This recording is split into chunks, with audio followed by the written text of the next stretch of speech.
Bad throw. Bad. Order. Everyone please rise.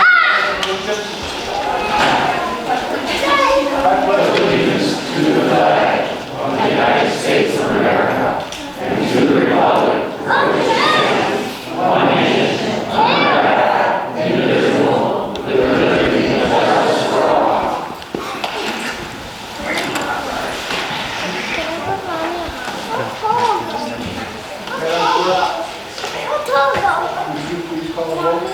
Trustee Gray? Present. Trustee Caprio?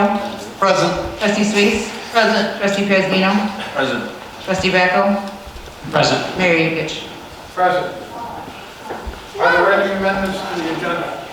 Your Honor, I'd like to make a motion to take item J1 and 2 and move those up to just below the approval for the amendments, item D. I'll second that. All in favor? Aye. J1 and J2. Yes, sir.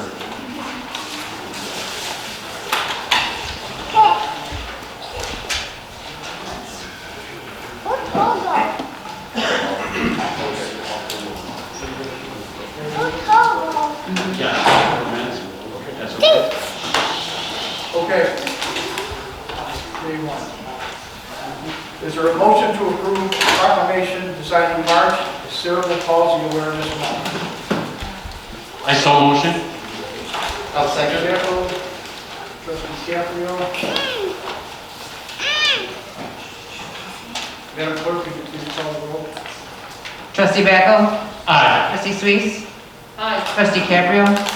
Aye. Trustee Pazmino? Aye. Trustee Gray? Aye.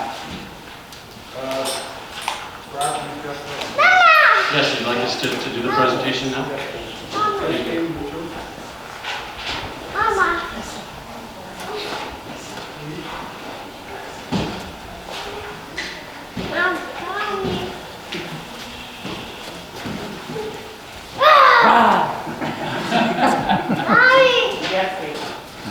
Thank you, Mayor.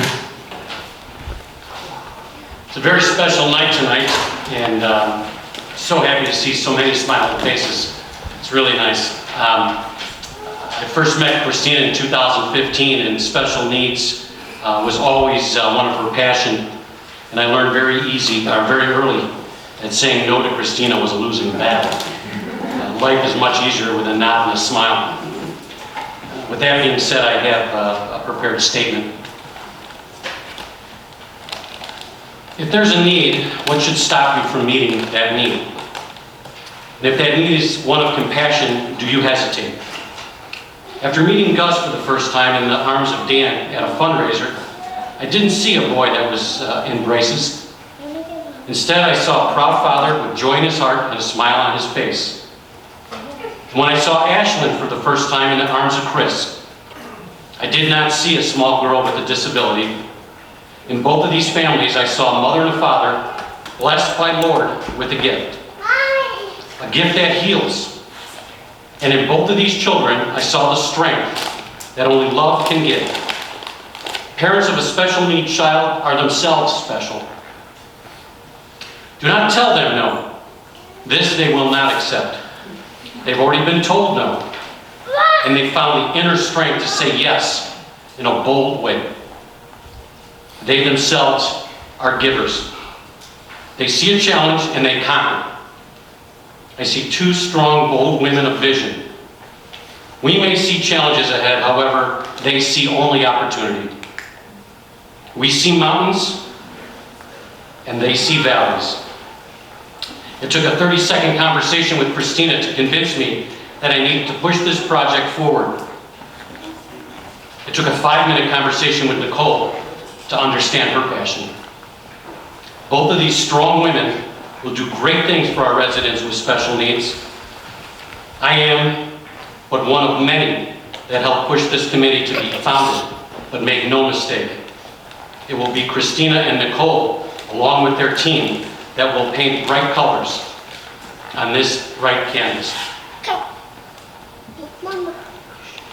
Mayor Yukich, with your permission, I'd like to ask Jim Cromes to read the autistic proclamation. Jim has a autistic son named Jameson. Absolutely fine. Jim, can you come forward, please? Evan Schneider, would you please come forward?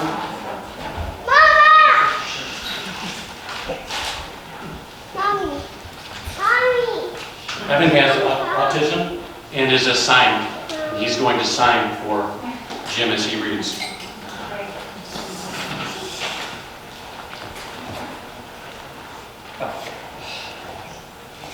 Okay. This is a designation of April as Autism Awareness Month in the village of Homer Glen.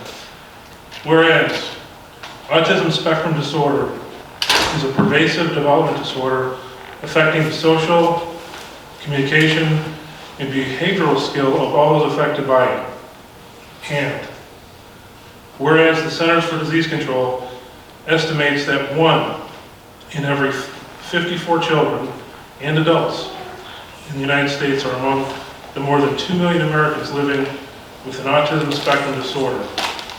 And whereas there is no cure for autism, it is well documented that if individuals with autism receive treatment early in their lives, if often as possible for those individuals to lead significantly improved lives. And whereas by age 2, a diagnosis is experienced by an experienced professional can be considered very reliable. However, many children do not receive a final diagnosis until they are much older. This delay means that children with autism might not get the early help they need. And whereas individuals with autism often require a lifetime of specialized and community support services to ensure their health and safety and to support their families' resilience as they manage the psychological and financial burdens autism presents.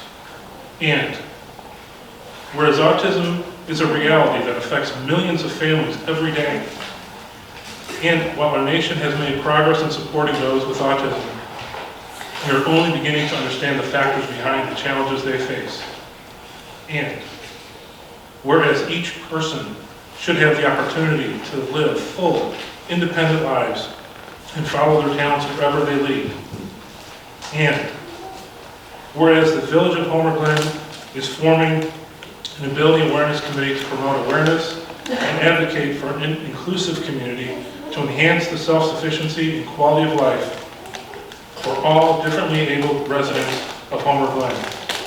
And now therefore be proclaimed by the Mayor and the Board of Trustees of the Village of Homer Glen that April is recognized as an Autism Awareness Month for the Village of Homer Glen, Will County, Illinois.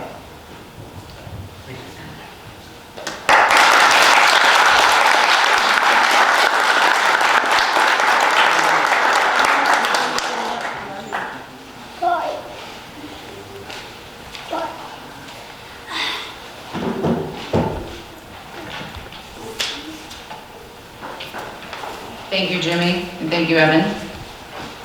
I'd first like to thank the village, especially Trustee Backel, for not only recognizing and understanding, but for actually listening and hearing the importance of this committee. This committee is not just about children, it's about everyone from birth to senior life. This committee includes everyone with all different types of abilities.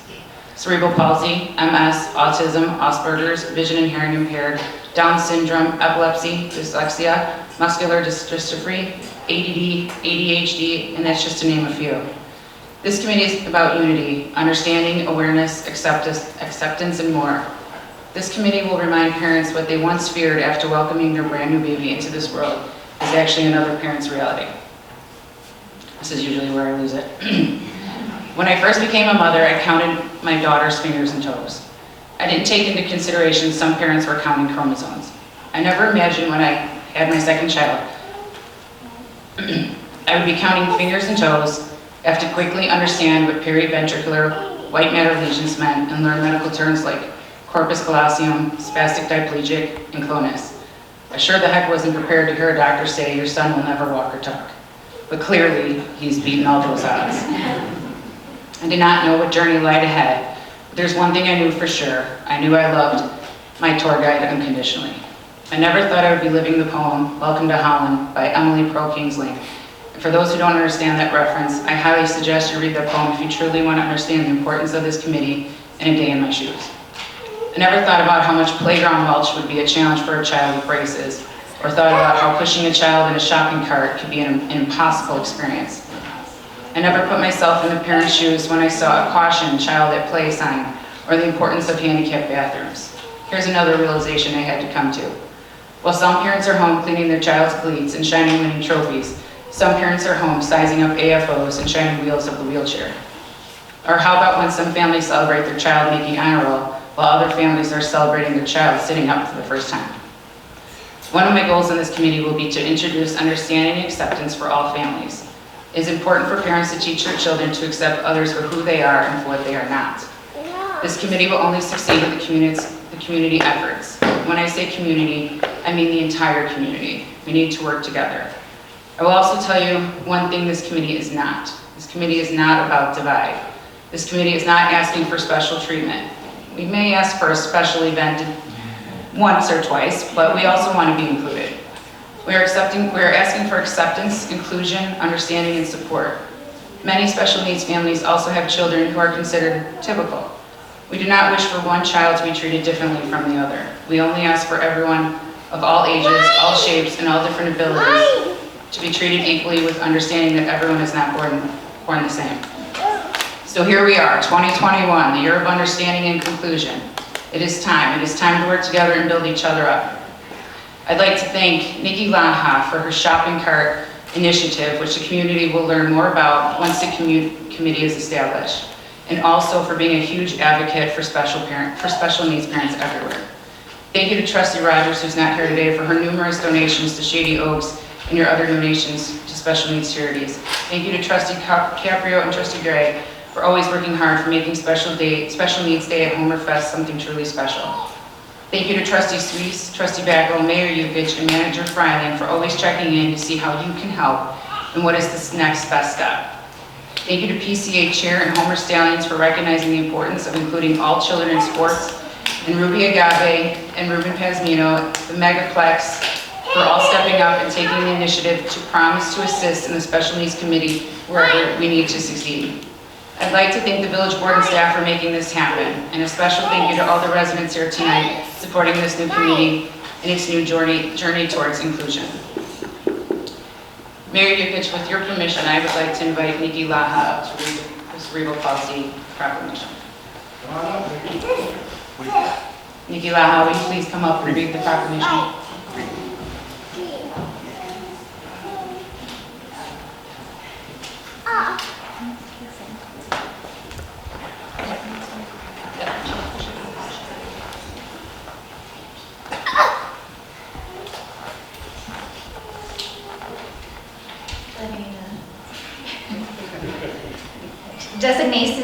Designation of March as Cerebral Palsy Awareness Month in the village of Homer, Glen. Whereas cerebral palsy is a group of disorders that affects the normal movement of different parts of the body and has as many degrees of severity. And whereas cerebral means having to do with the brain and palsy, meaning weakness or problems with using the muscles that is caused by abnormal brain development or damage to the developing brain that affects a person's ability to control his or her muscles. And whereas cerebral palsy is the most common motor disability in childhood, which affects posture, gait, muscle control, and coordination of movement. And whereas 1 in 345 children in the United States have been identified with cerebral palsy. And whereas every child who has cerebral palsy has a unique combination of strengths and challenges. And whereas over 1 million people in the US are living with cerebral palsy. And whereas diagnosing cerebral palsy at an early age is important to the well-being of children and their families. And whereas there is no cure for cerebral palsy, but there is treatment that can help both children and adults live a full life. Whereas the Village of Homer Glen is forming an Ability Awareness Committee to promote awareness and advocate for an inclusive community, to enhance the self-sufficiency and quality of life for all differently abled residents of Homer Glen. And whereas the village encourages the wearing of green during the month of March to raise awareness for Cerebral Palsy Month and Cerebral Palsy Day on March 25th. And now, therefore, be it proclamated by the Mayor and the Board of Trustees of the Village of Homer Glen that March is recognized as Cerebral Palsy Awareness Month in the Village of Homer Glen, Will County, Illinois. Dated this 24th day of March 2021. Thank you.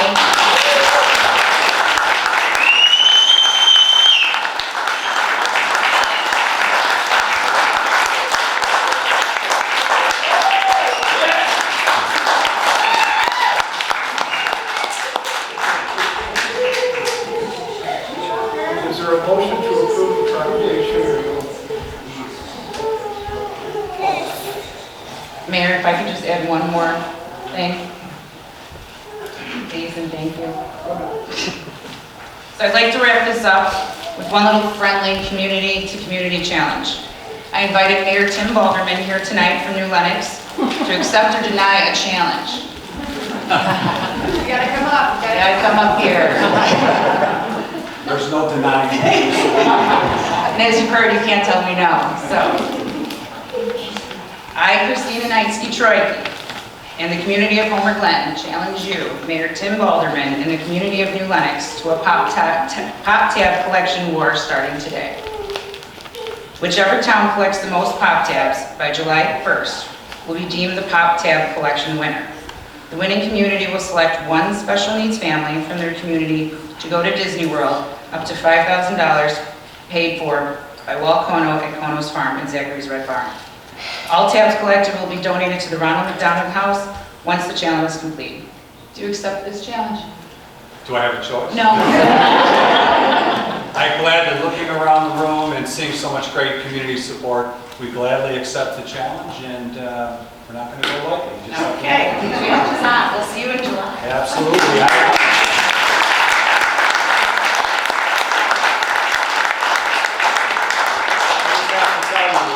Last Tuesday, Christina said, "Hey, can you come to the board meeting Wednesday?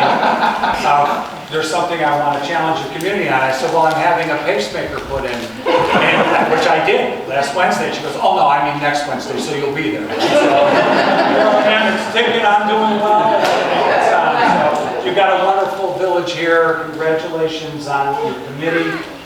It's outstanding, your proclamations, and we're here to support you in every step of the way. Glad to be your neighbor. Have a great night. Goodbye.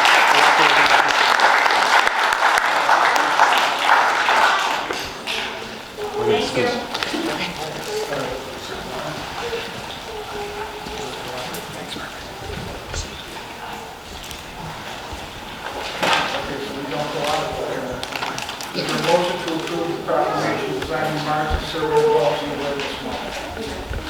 So moved. Back with feedback and trustee Kavanaugh. So I need Christine to call the roll. Trustee Backel? Aye. Trustee Sweets? Aye. Trustee Cabrio? Aye. Trustee Bezmino? Aye. Trustee Gray? Aye. Motion carries.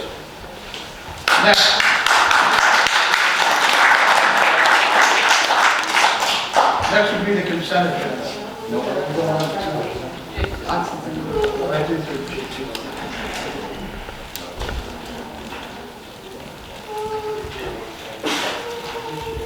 It's minutes now.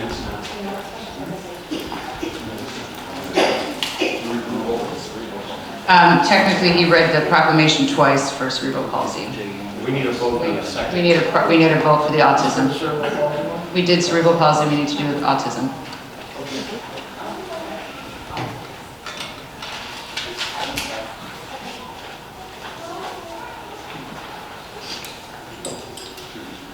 Okay. Is there a motion to approve a proclamation designating April as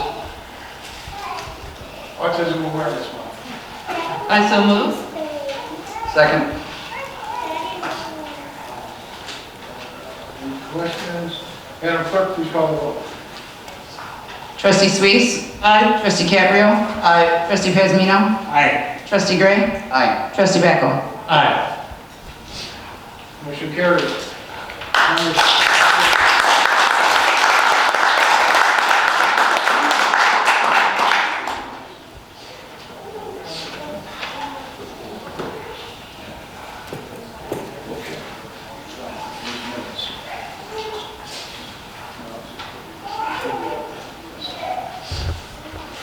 Tonight, we have a special presentation as part of our community food drive for the Lockport Fish Food Pantry.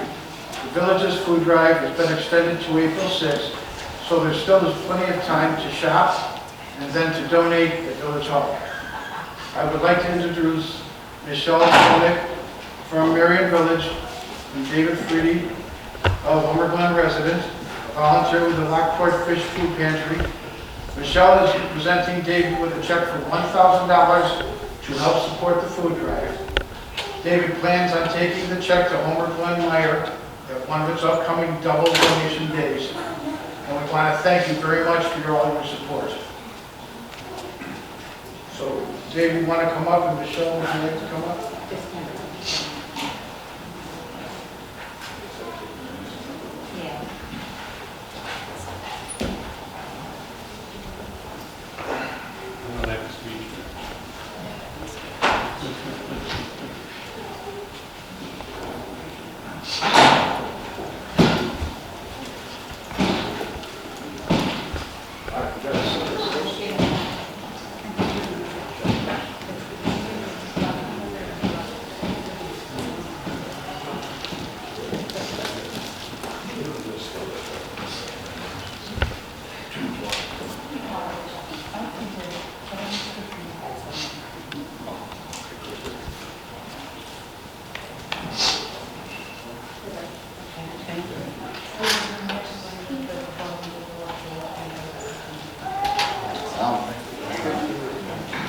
It's not 1,000, it's 1,300.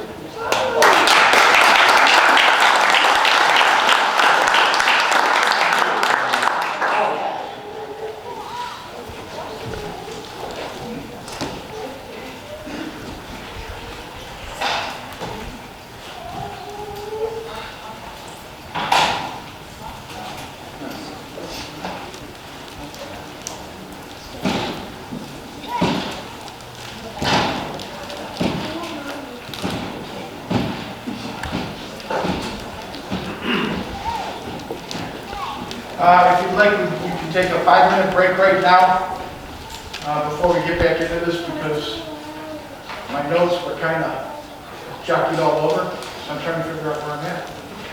So we'll take a 5-minute rest or break. If anyone wants to use the washroom, or they want to get something to drink, and then we'll continue.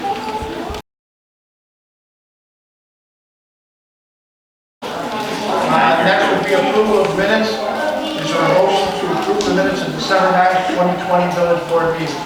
I so move. Gabriel? I'll second. Discussion.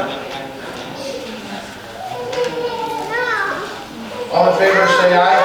Aye. All opposed, say nay. Motion carries. Next will be reports and communications from the mayor and other officers. I'm going to start off with the trustees today. Trustee Gray. Mixed it up, you caught me off guard. Mayor, I don't have any official report tonight, but I just want to point out that tonight is the last official meeting that we will have with our very wonderful village manager, Carrie Friday, and I'd just like to wish her all the best. It's been great working with her for 2 years. She's one of the most professional women I've ever met in my life. She's done a great job around here, bringing us up to the next level. I know we'll go beyond that. And I wish her well in her future endeavors. And I'm going to cut it off there. Thank you. Thank you. And I agree 100%. Here, here. Trustee Becker. I have nothing to report this evening, Mayor. Thank you. Okay. Trustee Caprio. Thank you, Mayor. Reporting on behalf of the Homerfest Committee, we're still in the final planning stages of the Homerfest. We do plan on having a full-blown festival this year. We don't have alternate plans. We are making arrangements, though, to be at least COVID aware. Just some of the highlights, we'll have Thursday, flyover and fireworks, special needs day on Friday. Saturday, we have bands, and we're working with the Homer Glen Heritage Corridor Business Alliance to actually have them showcase some of their businesses and do some fun things with us this year. So a little bit different, adding a few things, and we're working with some of the residents in Homer Glen to potentially add some additional features this year. More to come as we progress in the planning stages. Other than that, I have nothing more to report. And Carrie, thank you for doing a wonderful job. It's been a pleasure to work with you the last year, and I wish you very well in your future. I know you'll be just fine, and you'll be a tough person to replace, but we'll move on as a village, and you've taught us a lot.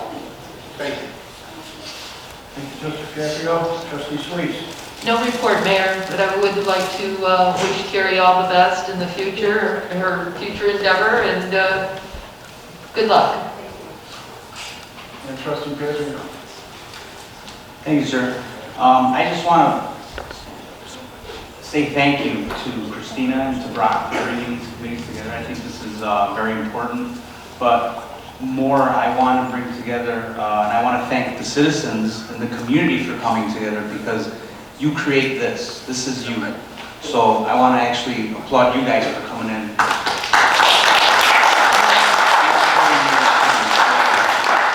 Also, I wish a farewell to Manager Freeling.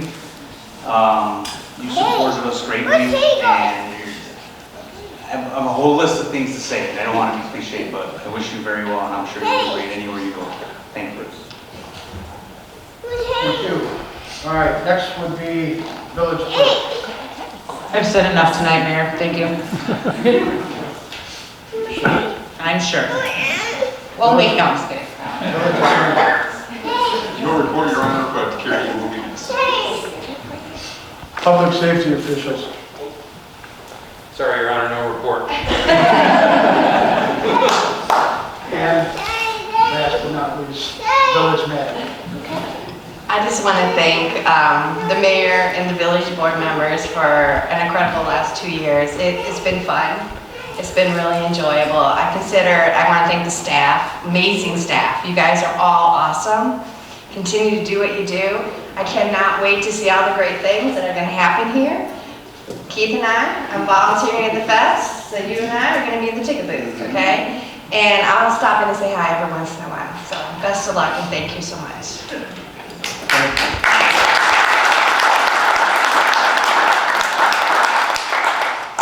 Okay, now it's my turn. I have a few things I would like to read into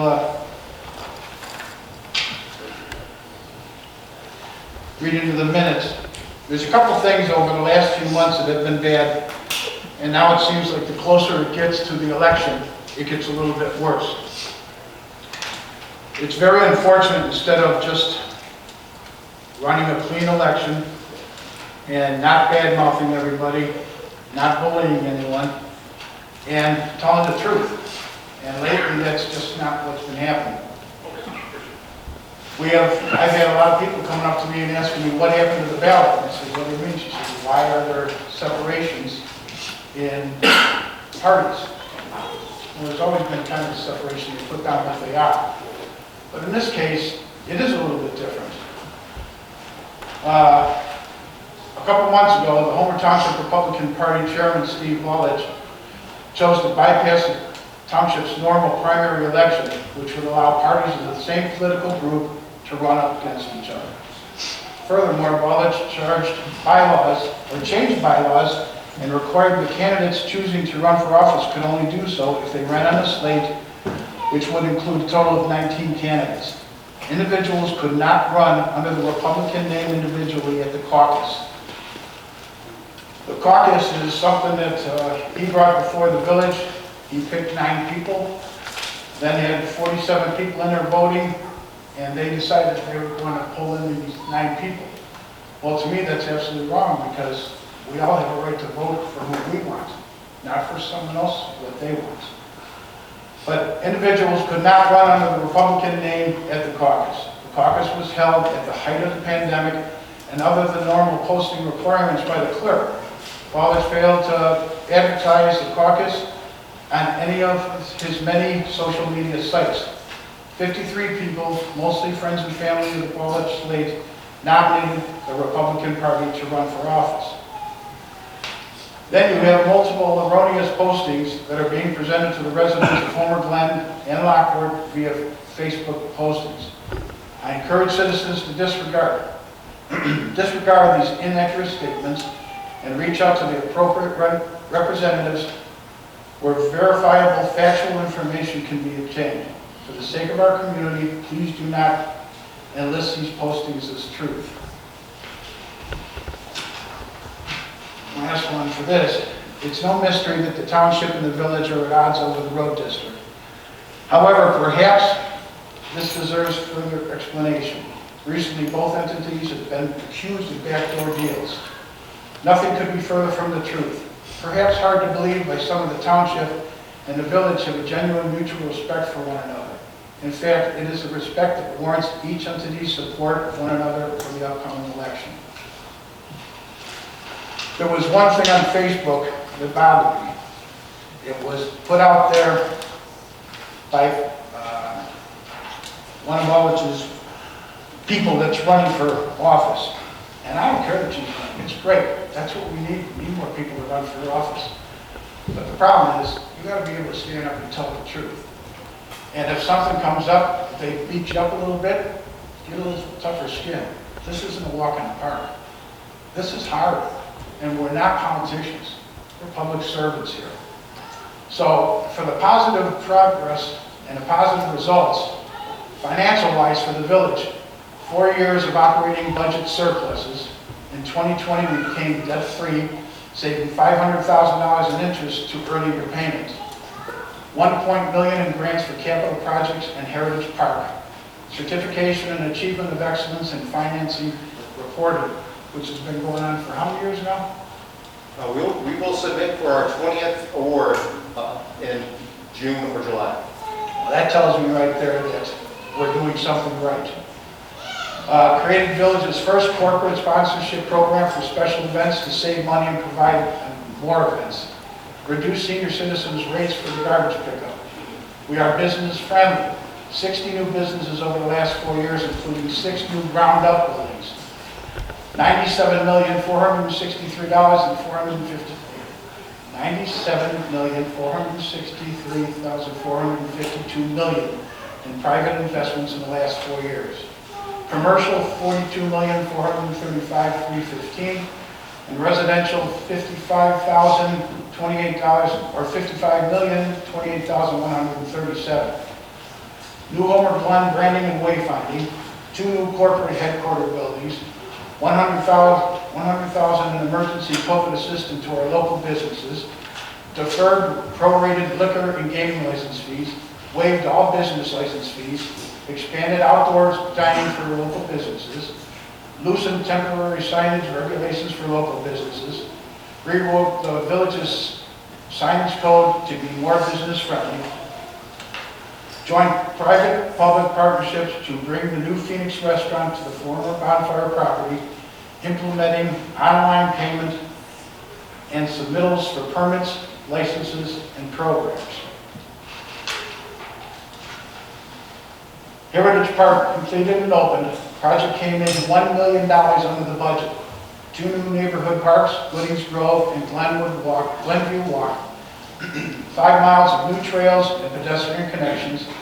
159th Street bike path completed. New disc golf course. Over 35 special events, including new events for the season. 500% increase from 2017. Homer Fest and community fireworks. Lima Lima Art Show, 20th anniversary celebration, June 26th. Homer for the Holiday Lighting Spectacular, Santa Parade, Trunk and Treat, Spooky Park, Snowmen in the Park, Scarecrows in the Park, Tulips in the Park, Chalk It Up, moves into the park and drive, and moving in the park. Market in the Glen, coming this summer on Thursday nights. Food truck Saturdays coming this season. 20th anniversary celebration. All spring and summer-long Veterans Day celebrations and care packages along with stargazing. New programs for our residents, Heritage Park Walking Group, yoga in the park, pickleball clinics, art in the park, disc golf clinic, tennis lessons, partnering with the Will County Forest Reserve, wildflower walk, getting your garden ready for spring, family park ride, kids in nature programs, planting natives, gardening for monarchs, a $10,000 food pantry donation, and 2 community food drives. Co-host of the Veterans Day event and Veterans Care Basket donations. Senior Citizen Valentine Basket donation drive. Budgeted and approved monetarily assistance for the replacement of scoreboards on township property. E-waste curbside recycling approved, coming in July. Illinois Community Solar Program, coming this summer. Infrastructure investment. 1.42 miles of new water main construction for future development. 2.29 miles of new sanitary sewer main constructed for future development. 14 drainage projects completed and are underway, and our investment cost of $3.45 million. Purchase property for open lands, preservation for drainage improvements, Longworm Creek cleanup, joint and private public partnership, transfer the stewardship of village-owned roads from township to village. Public engagement and transparency, rated number 3 in Illinois for transparency by the Better Government Association. 150% increase in public connection on Facebook. Videotape all board meetings. Video or village board Zoom meetings due to COVID.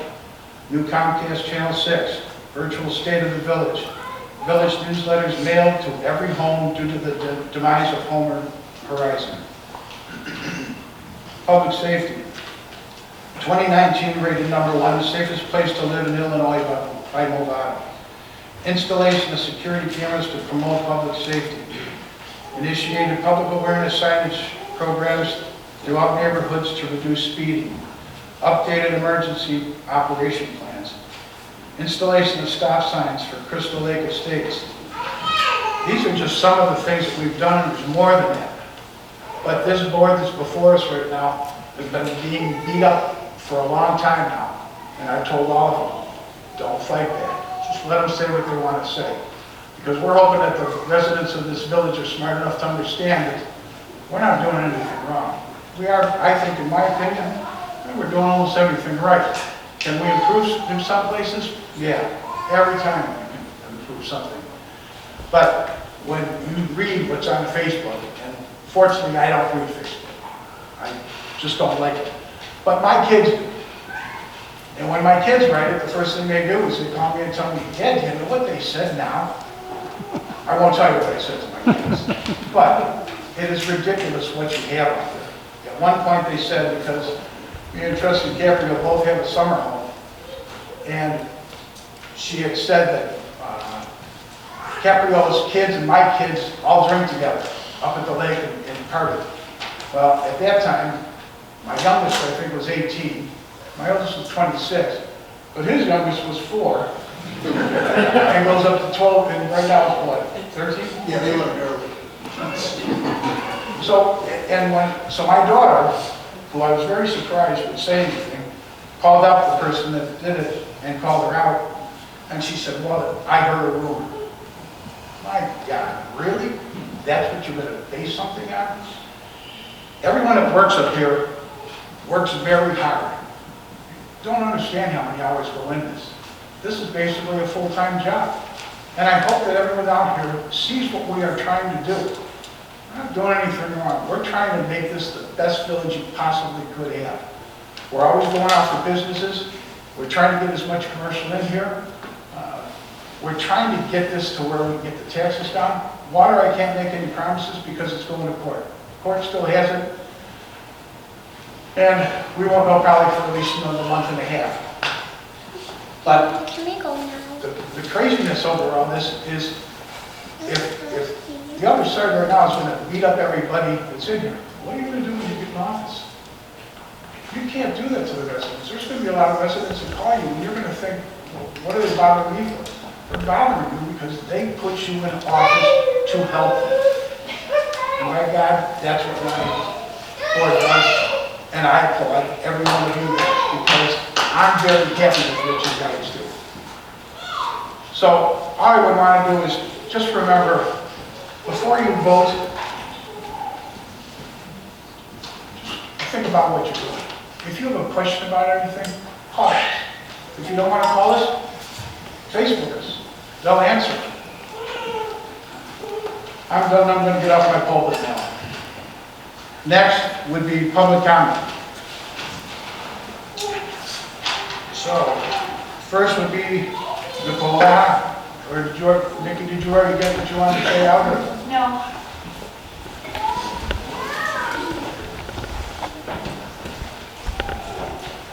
In the spirit of us celebrating Cerebral Palsy Day, I'd like to say a few more things. My daughter Ashlyn was born 3 years ago, and she was a little over 2 months old when premature. The first 36 days of her life were spent in the NICU. Nothing can prepare you for seeing your tiny baby laying there in an incubator with breathing tubes and countless wires connected to them. It's devastating, and it takes your breath away. I hated those cords and all the noises of the monitors and the ventilators. I hated that I had to ask a stranger for permission to hold my child. I hated that I was scared to hold her. I hated the NICU, but I have no doubt that God lives in the NICU. On day 7, we received a phone call that would change our lives forever. I nearly fainted as I tried to process what the nurse was saying. Everything changed into slow motion. We were told that there were concerning areas on Ashlyn's brain scan, and they wanted to do an MRI in 13 days. We slowly crawled to that 13th day when they completed the MRI. We prayed the initial assessment was merely a mistake, but God had other plans, and it was confirmed that our daughter experienced a very specific type of brain damage in utero. It was the most painful news we had ever received. There was no escape, no relief, and no peace. Overwhelmed by this news, I literally felt physical pain for days. I had to fight to breathe. The attending doctor told us the damage was very bad and extensive. The neurologist expressed concerns whether or not Ashlyn would be blind and may never walk. We were told to wait and see how this would all manifest. Our wait and see day finally arrived 6 months later, and on March 1st of 2018, Ashlyn was officially diagnosed with quadriplegic cerebral palsy. Our mountain finally had a name. Here we are today after 4 major surgeries, countless hours of therapy, and endless doctor's visits. I am the proud mother of a cerebral palsy warrior princess. Cerebral Palsy Awareness Day was created to celebrate the lives and achievements of both those living with CP and the people who love and support them. It's to acknowledge the battles they've lived through and the daily adversity they face. The goal of the day is to create a powerful voice for the CP community in order to enhance their influence and on the world and act as a catalyst for social changes. And it's a beautiful thing to see right here where I grew up. I'm also extremely proud to see the inauguration of the first Ability Awareness Committee, and honored to serve as co-chair. This committee will not only promote awareness of the needs and concerns of citizens with different abilities, but also strive to cooperate with other committees, businesses, and residents to aid in the enrichment and independence of the differently abled community of Homer Glen. I'm personally committed to making sure that every person feels seen, heard, understood, included, and valued as a member of this community. Today is a beautiful day in Homer Glen. Thank you.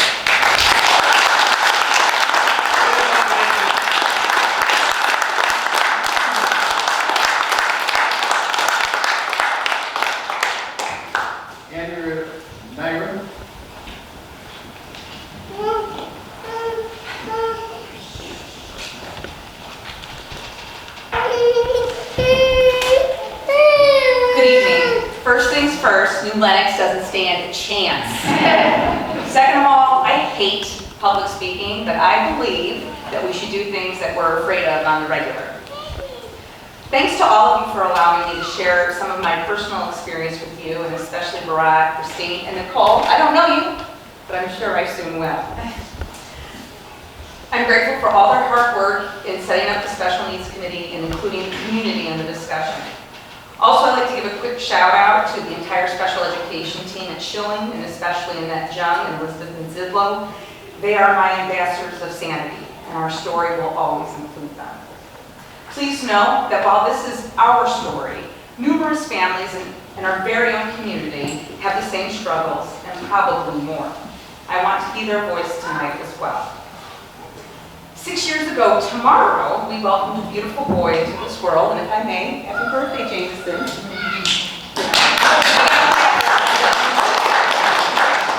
It was rocky from the start. He was a difficult baby, and I missed out on all the joys of being a new parent because all he did was cry and he wasn't eating or sleeping. I never counted milestones. I counted hours, peaceful hours that were few and far between. We struggled like this for almost 2 years. I always knew something wasn't quite right, but I didn't know what to do, and no one was hearing me. I felt like everyone thought I was crazy, and they were dismissive of my concerns. Those years were lonely, and while I loved my little man immeasurably, I did not enjoy being a mom. I spent lots of time contemplating, when would it get better? And it can't be like this for everyone, can it? And am I crazy? Still, we persevered, and eventually we were able to enroll him in preschool. And once there, the stars seemed to align in our favor. From that moment on, we met all the right people at all the right times. It was because a very experienced teacher recognized some of those behaviors, and she guided us on a path that would lead to his autism and ADHD diagnosis. That adventure included a myriad of specialists, therapies, and hours of retelling everything I observed and knew about my son over and over. I advocated for him every single day since he was born to get where we are today. But we were lucky. For every family like ours, there are countless ones that don't know where to turn and how to even start down the road to a diagnosis and all the help that waits on the other side. Special needs parents live in a small and often self-isolated world. If we can help even a little, then we have to try. So let's get them out into the community to connect with others like me or Chris or Nicole so that they know that their fight is our fight too.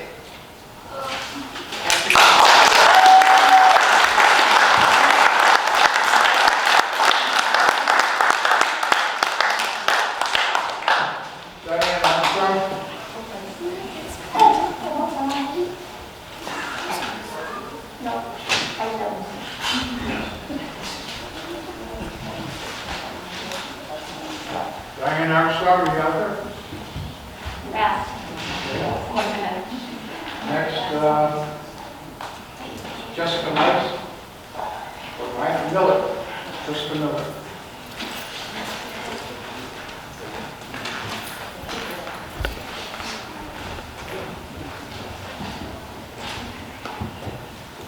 Hello.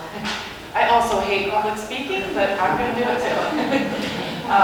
So first, I just want to say thank you for the opportunity to have a few minutes to speak with you tonight. My name is Jessica Miller, and I'm a resident here in Homer, Glen, and this is my daughter, Charlotte. And we're here tonight because Charlotte has cerebral palsy, and we wanted to come out and show our support for the decision to recognize March as being Cerebral Palsy Awareness Month. Thank you for doing this. It really does mean a lot to us. It's so important for the community to recognize that there are people who live with disabilities that are in the community. Any kind of awareness campaign, it gives a chance to learn more about a particular disability, but really it also gives a chance to ensure that people with disabilities have a voice and are being represented in decision making, and that they have access to all the opportunities in the community. Charlotte is almost 12 years old, and when she was first born not breathing, and we didn't know what had occurred and what happened. And we also had a long stay in the NICU with unknown future and not knowing what was going to be her story. And let me tell you, this is a fighter right here. If you read her shirt that she designed for herself, it says, if you tell someone with cerebral palsy that they cannot do something, they will do it twice and take pictures. She's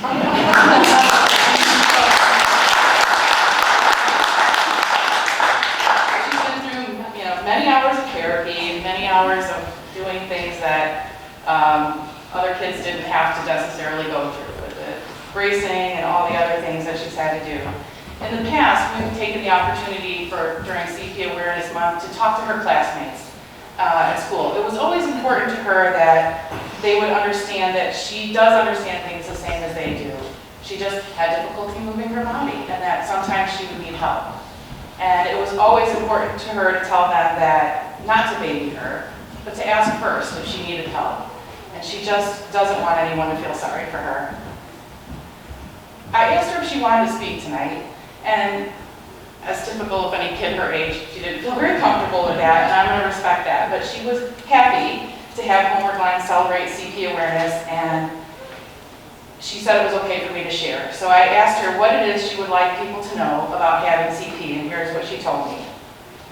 Some things may take me a little longer. Some things might not get done the exact way you want them to. But don't not have me do something just because I have CP. Have me do the same things everyone else is doing. Just give me extra time and every tool I need so I can get it done the best I can. And to me, her words demonstrate so many important points. I mean, first of all, doing something differently or slowly does not mean an inability to do it at all. And everyone deserves a chance to do things for themselves. And lastly, that accessibility is about removing barriers and giving people the time and the tools that they need to fully participate. So again, thank you so much for including Cerebral Palsy Month as something in our community and for creating a new committee. Because it's our hope really with continuing awareness that we'll keep finding more ways to help the community be as inclusive and as accessible to everyone as possible. Thank you.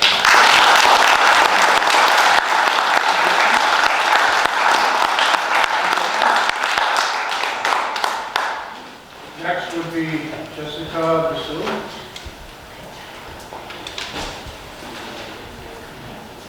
Mayor, she'll be speaking for the Marion Village item. Yes. You want me to speak? Did you have something that you wanted to say? Or? Yes, about Marion Village, but. That's all right. Okay. I wasn't prepared for tonight. It's a wonderful, emotional night. Oh my goodness. I apologize for not being at the last meeting, but I just wanted to clarify there was a concern about the memory care being brought to Marion Village and the fact that it has not been shared yet with the residents. So we do approach this actually with a lot of caution. This is not the first time that we've tried to bring memory care into the community. We have tried several times and it has not come to fruition. So we want to be overly cautious with our residents and make sure that every check and balance has been done. We have not met all of our internal approvals. We still have our board approval to go through. And we still have some value engineering items that we need to make sure are done to meet the board approval. We obviously need this board approval, and we want to make sure that we are 150% this time. When we do put this in front of our residents to get excited about, that it will be done, and we will not have this level of service come to the community. So I just wanted to share our cautionary how we're going about this, and we will. We want to very much so introduce this to the community. We want to celebrate it. It's been a long, long time coming, and so our residents really want this to happen. So we don't want to disappoint them again. That's what it pretty much comes down to. So I ask that if there's any possibility to approve those variances, so we make sure that we cross this line, then we cross the line with our board, and that we're able to then share with our residents and our community that this indeed will happen this year for start of construction. We normally don't answer the questions. If you're coming up here and asking it right now, we look into it and find out exactly what it is. I'm pretty sure the last time we had this at the meeting a couple weeks ago, the concern was that nothing was shown to the residents to be able to get their word, their voice heard. And has everyone had the opportunity to do it yet? No, and we will not do that because again, it has been done too early in the past. And we have disappointed our residents by not bringing in that level of care and being able to bring that to fruition. So we want to make sure this time around that it's not preliminary, anything shown to them when it's not met all the approvals and all the internal review that we need to do.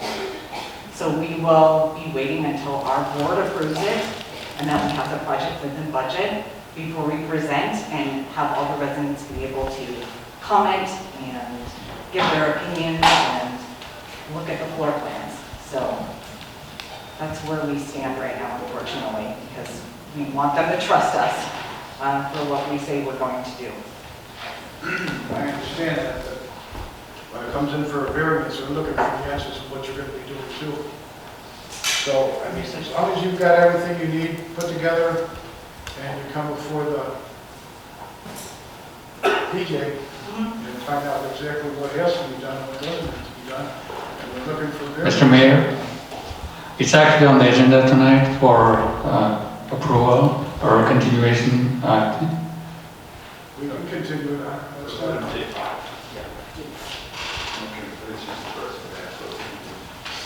Continue this discussion when we get to that agenda. Okay.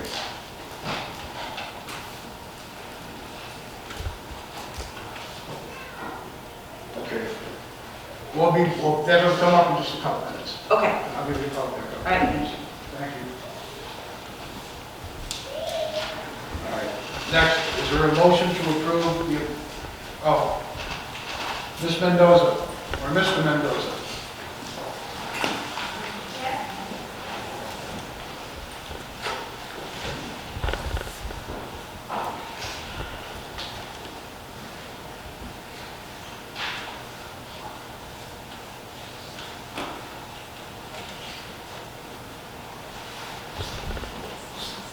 Hello. So you can take your mask off while you're observing. Hi. Why was I called here? Well, you signed up for public comment. Oh, I think I just signed in. I thought I was just supposed to sign in. Sorry. Well, that's all right.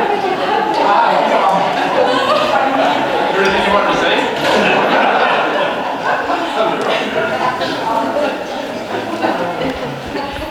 Okay. Now, is there a motion to approve the amended standard operating procedures number 001?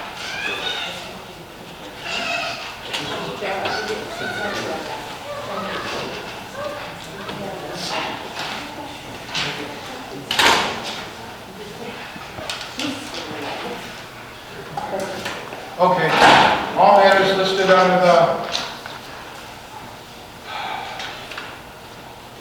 consent agenda are considered routine by the village board and will be enacted by one motion. Is there a motion to approve the following items? 1, the accounts payable for the period of March 12, 2021 through March 25, 2021 in the amount of $519,768.06. I shall move. No, yeah, one more. My papers are all screwed up, so just bear with me. Treasurer's report of cash and investments for the period ending February 28, 2021. Now, I need a motion. I'll second. Is there any discussion? Madam Clerk, please call the roll. I'm sorry, I'm still pulling myself together here. Trustee Sweet? Trustee Cabrio? Aye. Trustee Pazmino? Aye. Trustee Gray? Aye. Trustee Backel? Aye. Motion carries. All right.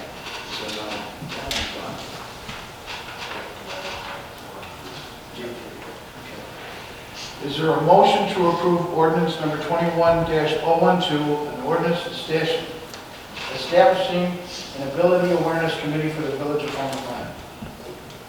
I so move. Trustee Caprio, I'll second.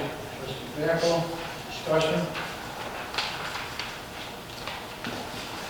Madam Clerk, could you please call the roll? Trustee Cabrio? Aye. Trustee Pazmino? Aye. Trustee Gray? Aye. Trustee Backel? Aye. and trustee Suisse. Aye. Motion carries. Is there a motion to approve the amended standard operating procedure number 001? So moved. Trustee Gray, I'll second. trustee Suisse. Discussion. Madam Clerk, please call the roll. Trustee Pazmino? Aye. Trustee Gray? Aye. Trustee Backel? Aye. Trustee Suisse? Aye. Trustee Caprio? Aye. Motion carries. Next is number 5. Is there a motion to approve ordinance number 21-007, an ordinance approving 1, an amendment of the planned unit development with an exception to reduce the required parking from 267 spaces to 149 spaces. Site plan approval, and 3, a variance to exterior construction standards for a certain real property located in C3 General Business District at 15624 Marion Drive, Homer Glen, Illinois, case number HG 2103PS. I so move. Mr. Caprio, Second. trustee Pazmino. Mr. Mayor, if I could just make a clarification.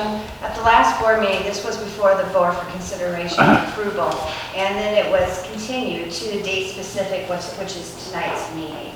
So you have 2 options before you. You can continue it again because they haven't met the additional requirement you added at the last board meeting, or based upon the information that's been shared by Marion Village, you can vote on it. But I just wanted to make sure to remind everyone that the last meeting, it was continued to March 24th. This is why it's back on the agenda, because when you continue it to a date specific, it needs to be put back on there.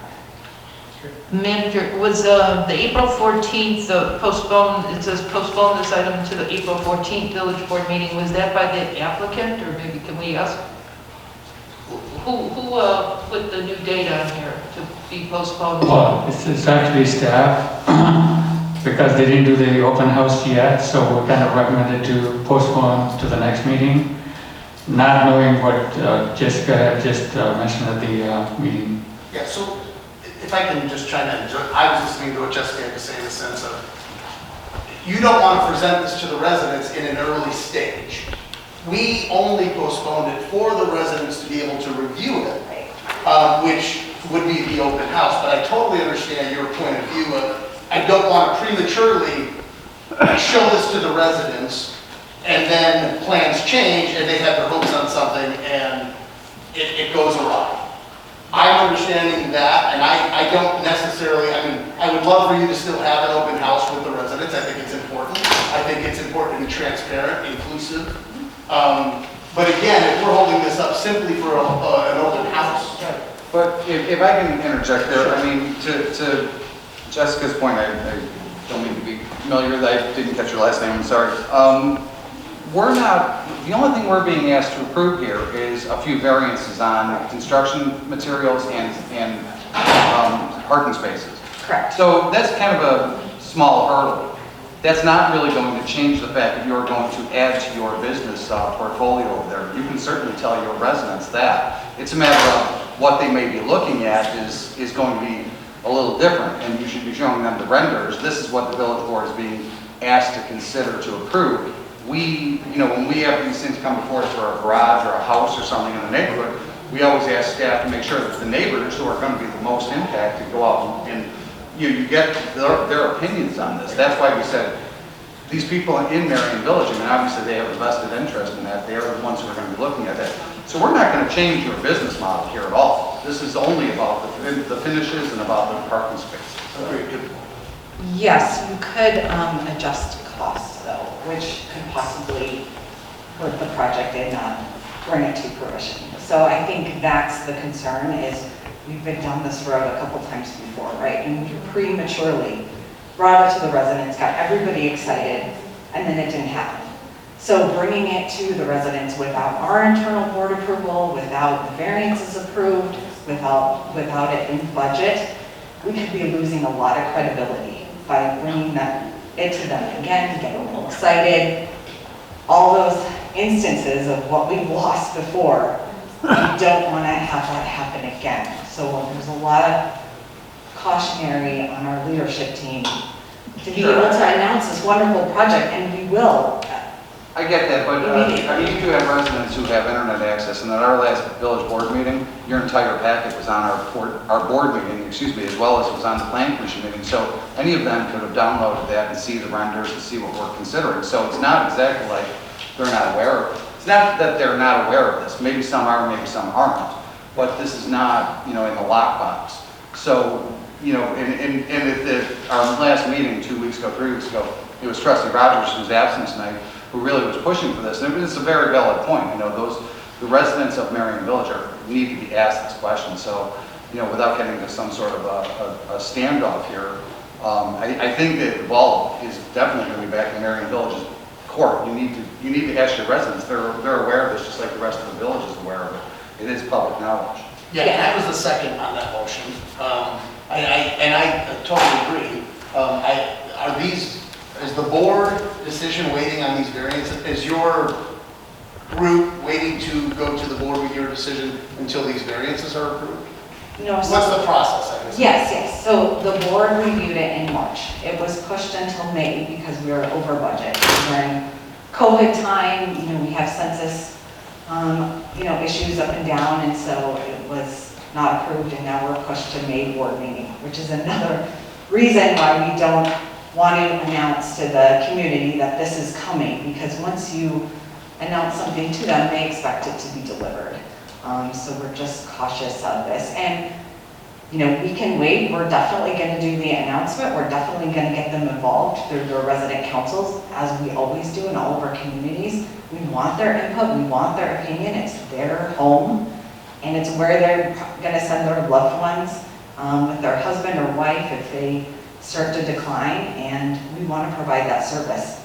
But we also need to be cautionary because it's been introduced a couple times before, and we've had residents and families leave because we weren't able to fulfill our commitment of telling them that we're bringing in their Yeah, and I think the hang-up, if I'm not mistaken, and Trustee Gray, correct me if I'm wrong, if I recall correctly, it was really the construction standards that would be used on the exterior facade, and where we wanted them to have an open house to at least understand what they're going to be seeing out the window.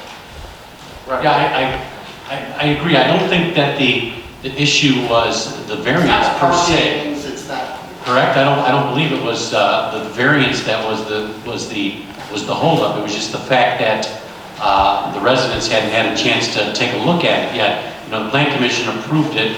We all looked at the renderings. Now the renderings that you showed us have the materials, and the renderings are going to be what they're going to get if approved, correct? Correct. Yeah, but it was based on the facade. It was based on the fact that you look out a window as a resident, and it's going in your backyard, per se, and you're looking at this particular brick or this particular limestone, whatever materials they are, and colors. And I think that's the reason why we thought it was prudent to have the homeowners be able to view. At the end of the day, I don't think the sticking point is the facade for us or the variances. It's more, if it were in my backyard, I'd like to know what it looks like. I'd like to be forewarned of what's going up. I don't want a pink house behind me if it's at all feasible that I can prevent that. And it wasn't the additional services either, because I think we were all in agreement that this was a benefit for the village. This type of, to have you increase the level and types of services that you're going to offer. It's just a matter of anywhere else in the village, we would ask the adjoining neighbors to, definitely get your opinion. And sometimes they don't show. But we have to put it out there that due diligence that, we need to gather that information. And certainly, that was probably an oversight on our part initially at Plan. We didn't really consider that as a typical neighbor, but it really is. Trustee Rogers went to great lengths to point that out to us, and I think we were all in agreement with that. And afterward, it was like, yeah, you're right. These people are right there, and we overlooked that. So, given the fact that Trustee Rogers isn't here to speak to it as well, I think that I don't feel comfortable voting on this. I feel more than comfortable postponing it to any date we can to accommodate resident input. So that was my input on it. 14th of next month is... Well, and I think we should, I don't know if we can only go to a date certain the next meeting. If that doesn't work for them, then we should probably find out from, because the last time, I think we only had the architect here, is that correct? Right. So I think he probably couldn't speak for your corporate. He could not. So, you know, maybe you can enlighten us. Yes, I would ask that we come back after we are able to get our internal Franciscan Ministry Board approval, which is towards the end of May. And then we're able, once we have that approval, we can present it to the community and to the residents for their buy-in, and then we can definitely come back for final approval. And yeah, we would love to move this forward. I think we're all in agreement there. We just want to make sure that the residents are aware of what's going on. But we can accommodate you in May. You tell us when you want it, because it's 2 meetings, second Wednesday and fourth Wednesday. Yeah, it would probably be the 4th then, for sure. Just If not, the first part of June. And then we'll get this to you. So, Mr. Mayor, if I could make a recommendation to do amendment to the motion and continue it to May 26th? That's fine. If it needs to be changed, we can change it.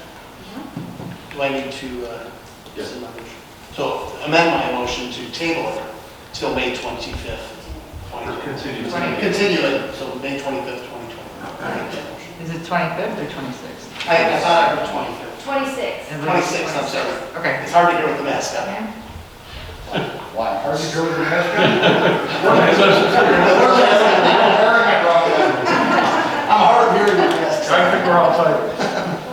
All right, then we're gonna put it away until May 26th. Need a second? Trustee Pesmino had seconded the motion. Oh, yeah, trustee Pesci. All right, so then we would have, Madam Clerk, would you please call the roll? Trustee Gray. Aye. Trustee Backel. Aye. Trustee Suisse. Trustee Caprio. Aye. Trustee Pesmino. Aye. Motion carries. Next one, Thank you. Thank you. is there a motion to approve ordinance number 21-013, an ordinance approving a variance to increase the total maximum size of an accessory structure from 800 to 1,500 square feet for the construction of a 1,344 square foot detached garage for a certain real property located in the R3 Single Family Residential District at 17520 South McCarran Road, Homer Glen, Illinois. So moved. Trustee Gray, Second. trustee Pedro. Discussion? Is the petitioner here? Oh, I have a couple of questions. Looks like you are going to talk. Yeah, you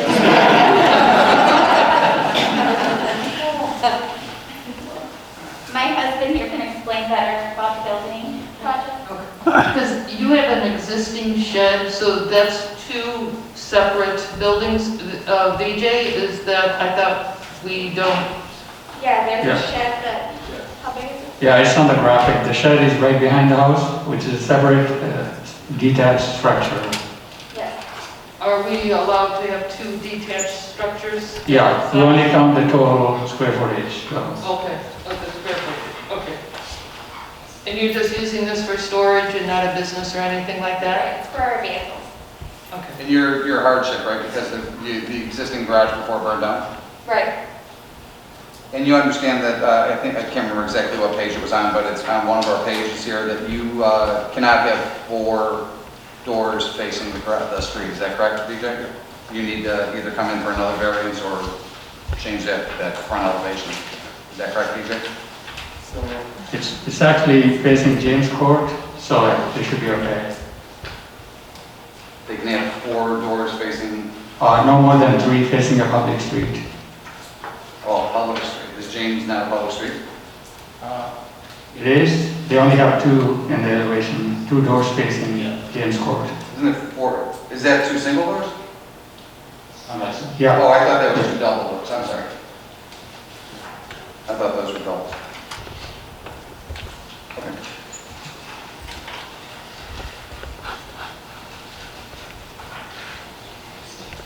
I'm done. Is there any other questions? Madam Clerk, would you please call the roll? Trustee Backel. Aye. Trustee Suisse. Aye. Trustee Caprio. Aye. Trustee Pesmino. Aye. And Trustee Gray. Aye. Motion carries. There you go. You got it passed. Thank you. Thank you. Thank you.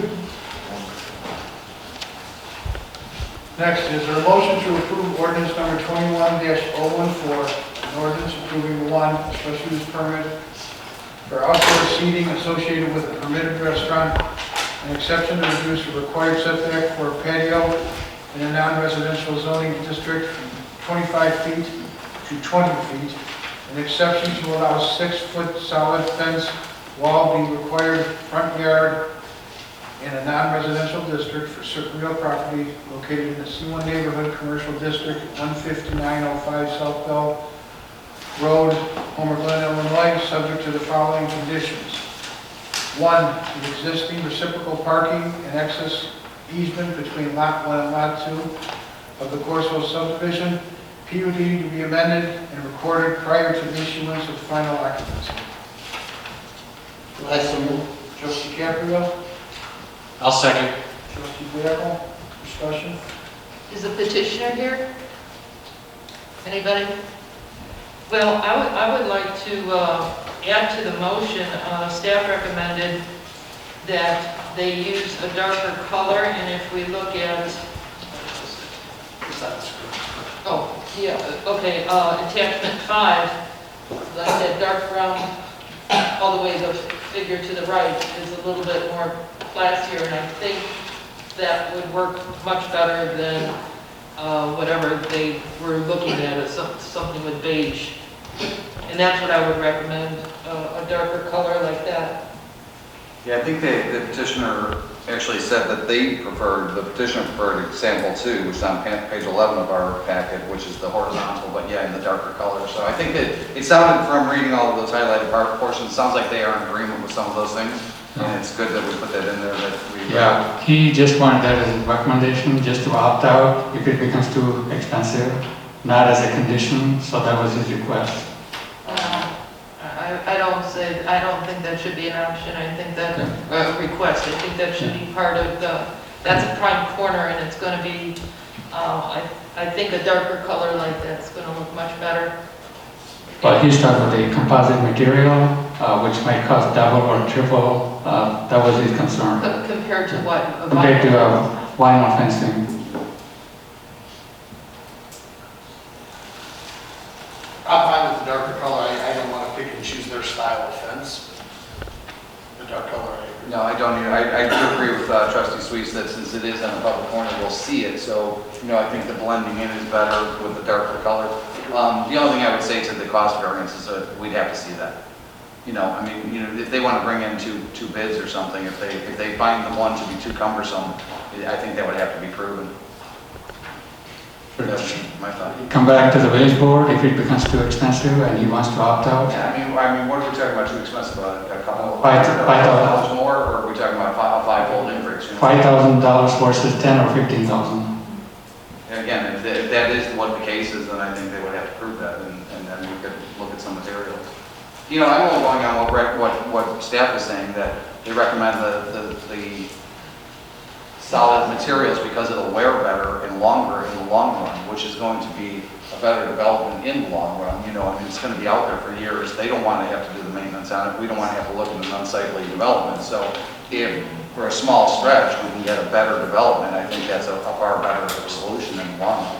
I would agree, though, that we don't want to be burdensome on them, and maybe if it's a five-fold increase, then certainly we would have to weigh that. Not having that in here right now, I don't think it's that big a deal. I don't think it's that hard a deal to put that in there and say, if you find it burdensome, come back and prove that to us. I agree with you, Trustee Gray. Okay, any other discussion?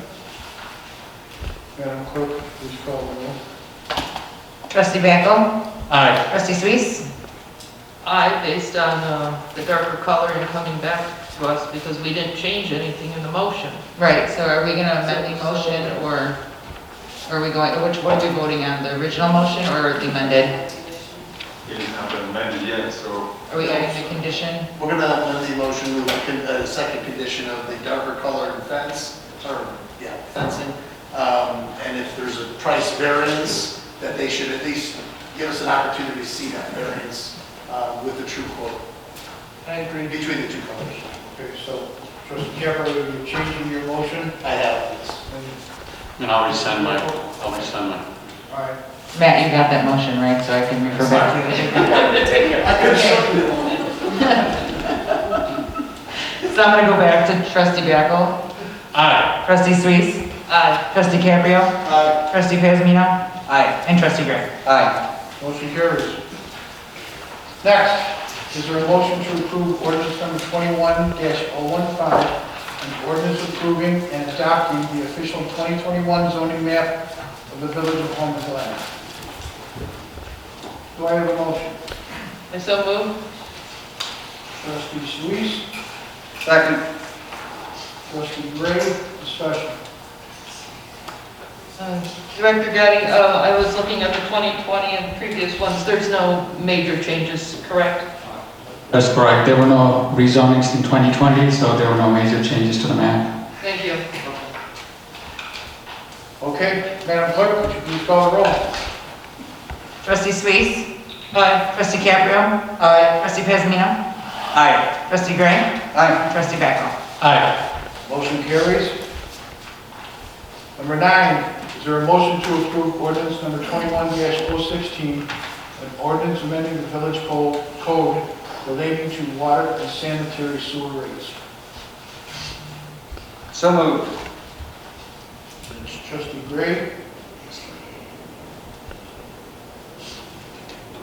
Yield. is there a second? Yeah, I'll second.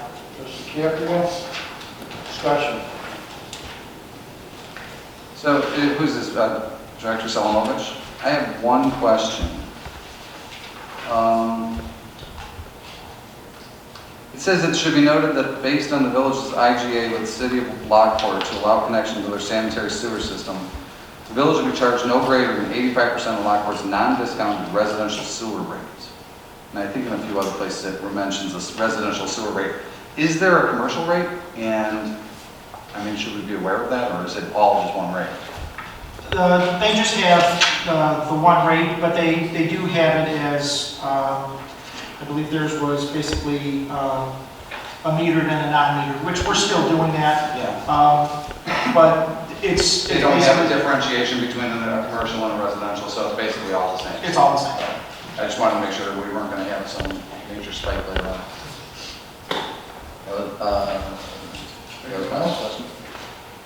Madam Clerk, would you please call the roll? Trustee Pazmino, Aye. trustee Gray, Aye. trustee Backel, Aye. trustee Suisse, Aye. trustee Caprio. Aye. Motion carries. Next. Is there a motion to approve a resolution to support of the Metropolitan Mayor's Caucus Community Solar's CS2 Clearinghouse Program? I so move. Trustee Suisse, Second. trustee Pazmino, discussion?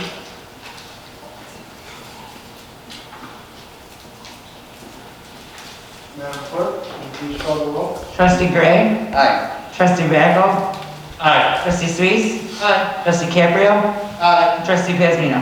Aye. Motion carries. Next, approving the purchase of a new Dell Power Edge R740 service from Current Technologies. I so move. Trustee Caprio, I'll second. trustee Backel, discussion. I do have a couple of questions, and I know Sean is not here. I'll try, I'll wing it. Well, yeah, I come from technology, so Dell Power Edge server is a great piece of equipment.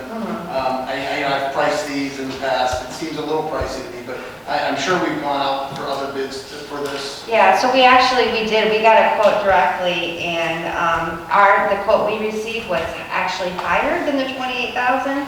And so that's why we're going to our IT provider, because they have a bigger bulk of buying power. Sure. And they're able to get the cost of the Was lower the rate. same exact It configuration? is, yeah. Okay. And in the future, I'd like to, I love Dell products.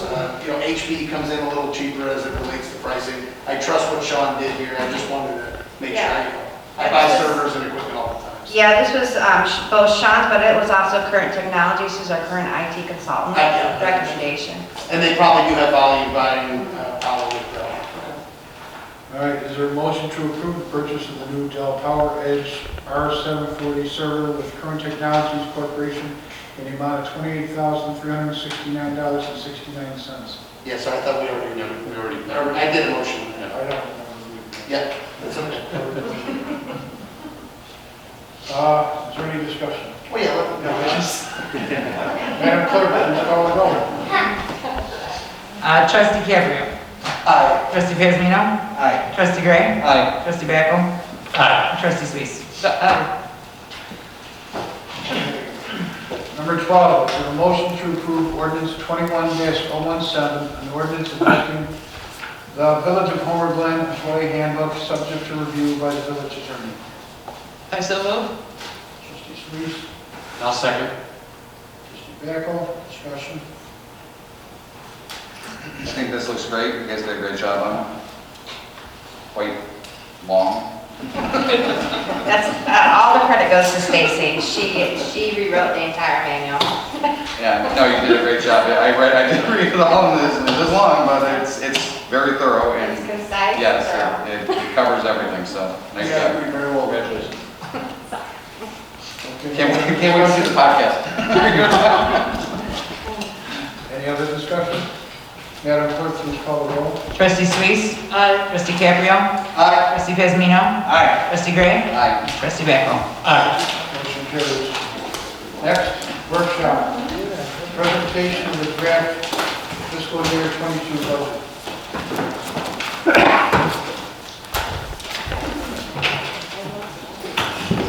Thank you, Mayor.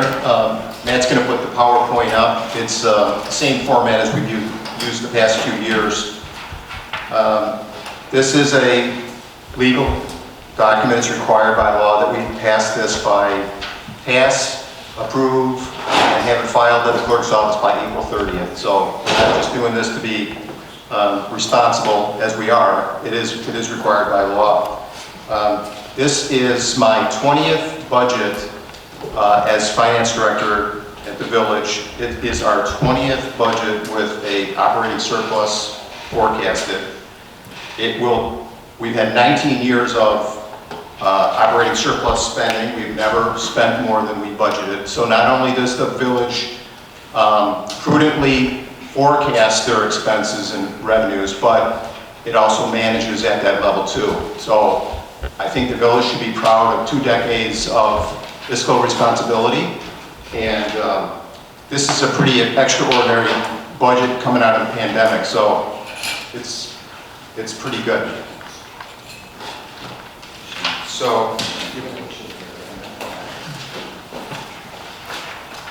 So our timeline is that at the next Friday we'll make this budget available for inspection, and we're going to run a legal notice in the paper that it'll be available for inspection, and we're going to try to have a public hearing at the next board meeting, and it will be presented at the second board meeting in April for voting consideration.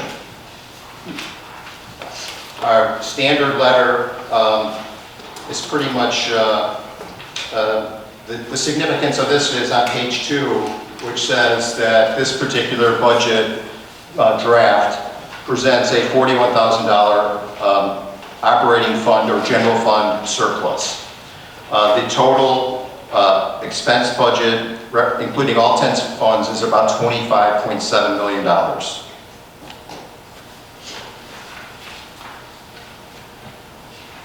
The sixth budget, the sixth fund listed on there is the Home Rule Sales Tax Fund. It was formerly the Debt Service Fund.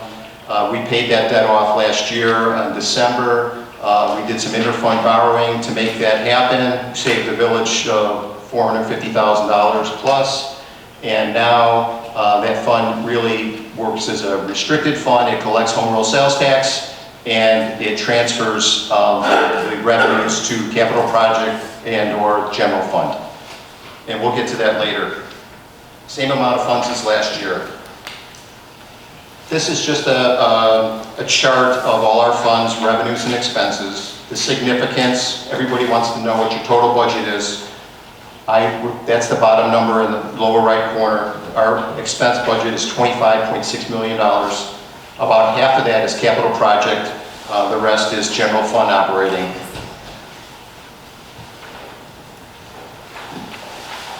So pie chart of our general fund revenue, our 10 fund revenues. 67% is general fund. Home rule sales tax is 15%. MFT has grown because we've gotten a couple new MFT revenue in the past year. As I mentioned, our total expense budget was $25.6 million. Half of it is the operating fund, the other half is capital. So for those that like our charts, and there you go.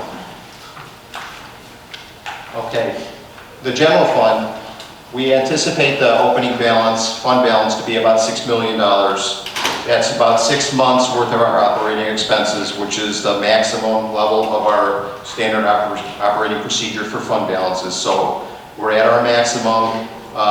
The difference between the revenue and the expense is the $40,000 surplus that I mentioned. So we anticipate ending the year at about $6.6 million. John, can you explain that really quickly about the maximum of our SOP? Sure. SOP 2 sets the guidelines for fund balances. So in the underwriting world, good underwriting for a municipality would be anywhere from, to have a fund balance with anywhere from 3 to 6 months worth of expenses on hand in case of significant economic downfall. So this is that rainy day fund that we always hear the state of Illinois doesn't have. We have 6 months worth of operating revenue on hand at any given time. Is that correct? That is correct. As you'll see a little bit later, when I show the detailed general fund, we're actually anticipating a surplus of $750,000 in this fiscal year. So that number is actually $750,000 higher. I want to come back to the next meeting and propose a sweep to the capital project fund for that. We've done that probably 5 consecutive years now. And we do that because good accounting practices say you should have no less than 3 months, but you really shouldn't have more than 6, right? We're not a bank, we shouldn't be holding money. That's why we sweep it. Right. So we should be putting that money to good use. I wanted to mention, because this time last year, we were presenting a budget that looked just like this. And then a week later, I had to chop about 700 grand out of that budget, and that's what you approved. Coincidentally, we're going to come in this year at about $700,000 because we've done quite well with some of the. So I just know there's some notions out there that we're sitting on a pile of cash. This cash is really our buffer. It's prudent for us to have some money aside in case, like you said, we got hit with the pandemic a year ago and nobody knew what was going to happen. Oh, yeah, we're not considered excessive at all. As a matter of fact, it's within our guidelines. So if you want to retain that A rating, that A bond rating, if you ever have to go out for funding in the future, this is what is a key. That you not only set acceptable ranges, but you manage to those levels too. So we do, and we have for a long time. So the general fund's got a lot of initiatives in it, but I wanted to touch on some of the sales tax because we're coming out of a strange year because we actually had a COVID bump with sales tax because of home improvement and such. So we were actually are reducing our forecast for this year. We did a 2-year average instead of just doing a COLA. The per capita taxes, such as the state income tax, the local use tax, the cannabis tax, motor fuel taxes, those are all set by IML. And I use those factors, and the most recent one was February, and that's what this budget has in it. Item number 6 on here is the local motor vehicle tax. That was previously in the park fund, and its intention was to fund the park facilities program. Well, that's almost $700,000. So it was. So I wanted to pull that out of there because it was sucking down the capital for park development, and that really isn't the intent. And in most places, parks are departments of general funds. So I think we're kind of maturing and seasoning out. So I've included that as in the general fund. So our general fund revenues are $12.2 million, and the bulk of it is sales tax and income tax. Property tax was the levy that was recently passed. We got the millage rate today, and when we did that forecast, we were projecting $57 per $100,000 of assessed value. It's actually going to come in about $45. So our assessed values have grown, which has diluted the impact to the average homeowner. So that's good. Would you remember, we talked about that when we held our informational meetings on the transfer? Yep. That this was an estimate, but as the EAV grew, we knew the number would come down. This is good news. Good. It's great news. Okay, the next is a pie chart of our revenues. So the road and bridge levy, by law, communities get 50% of the road and bridge levy. The incorporated entities in the road and bridge district get distributed the road and bridge levy based on their equalized assessed value. So we've been receiving about 1.4 million a year, and we were turning it over to the road district. This particular budget presents the village as bringing the road district in-house as a street department. So that's the way this particular budget reads. Next year, that road and bridge levy will go down significantly. If the merger goes through, that road and bridge levy will go down significantly because they'll only be servicing 18 miles of road instead of the 120 or 30 or whatever it is. As I mentioned, sales tax has been an anomaly. We did have a bit of a COVID bump. So I did a 2-year trending to smooth it out because I'm just not sure that those home improvement facilities are going to be able to, there's only so much home improvement you can do, and boy, they've just done terrific. So I've kind of scaled it back a little bit. It's still great. It's still really good. Income taxes forecasted based on the Illinois Municipal League's forecast in February. So they're forecasting it to do quite well, as you can see from that chart right there.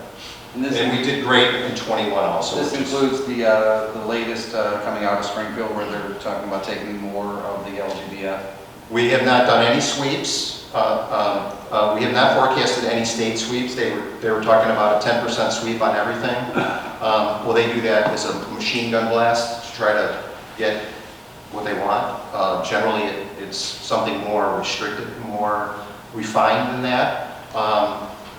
I could see them going after use tax and succeeding, but not all 4 of the per capitas. We have not reflected any of that in here. We have contingency in here. We have some capital items in here. Those particular items hedge against that. Capital can be deferred to the 4th quarter just to make sure our revenues are okay. So, do you know when you'll get firm guidance on what the state is going to do? I don't know. No, I don't know. Things are occurring differently than they have been in the past. So I don't know. I know there's some political with the tiered income tax and such, there's a lot of things that are going on that are stirring the pot towards sweeps and stuff. So, I don't know. But we have the opportunity that we could push some capital expenditures into the 4th quarter, like you're saying. Absolutely. If we see that we might need to move some things around in anticipation of what might come out of Springfield. Yes. If we find out that something's going to occur, I'll report back to you with a suggestion on what to defer, what to reduce, because there's a lot of initiatives in the budget too that we can potentially defer on. Most of these items are bigger ticket items. They're place setters. They'll require further board action. I was talking about per capita.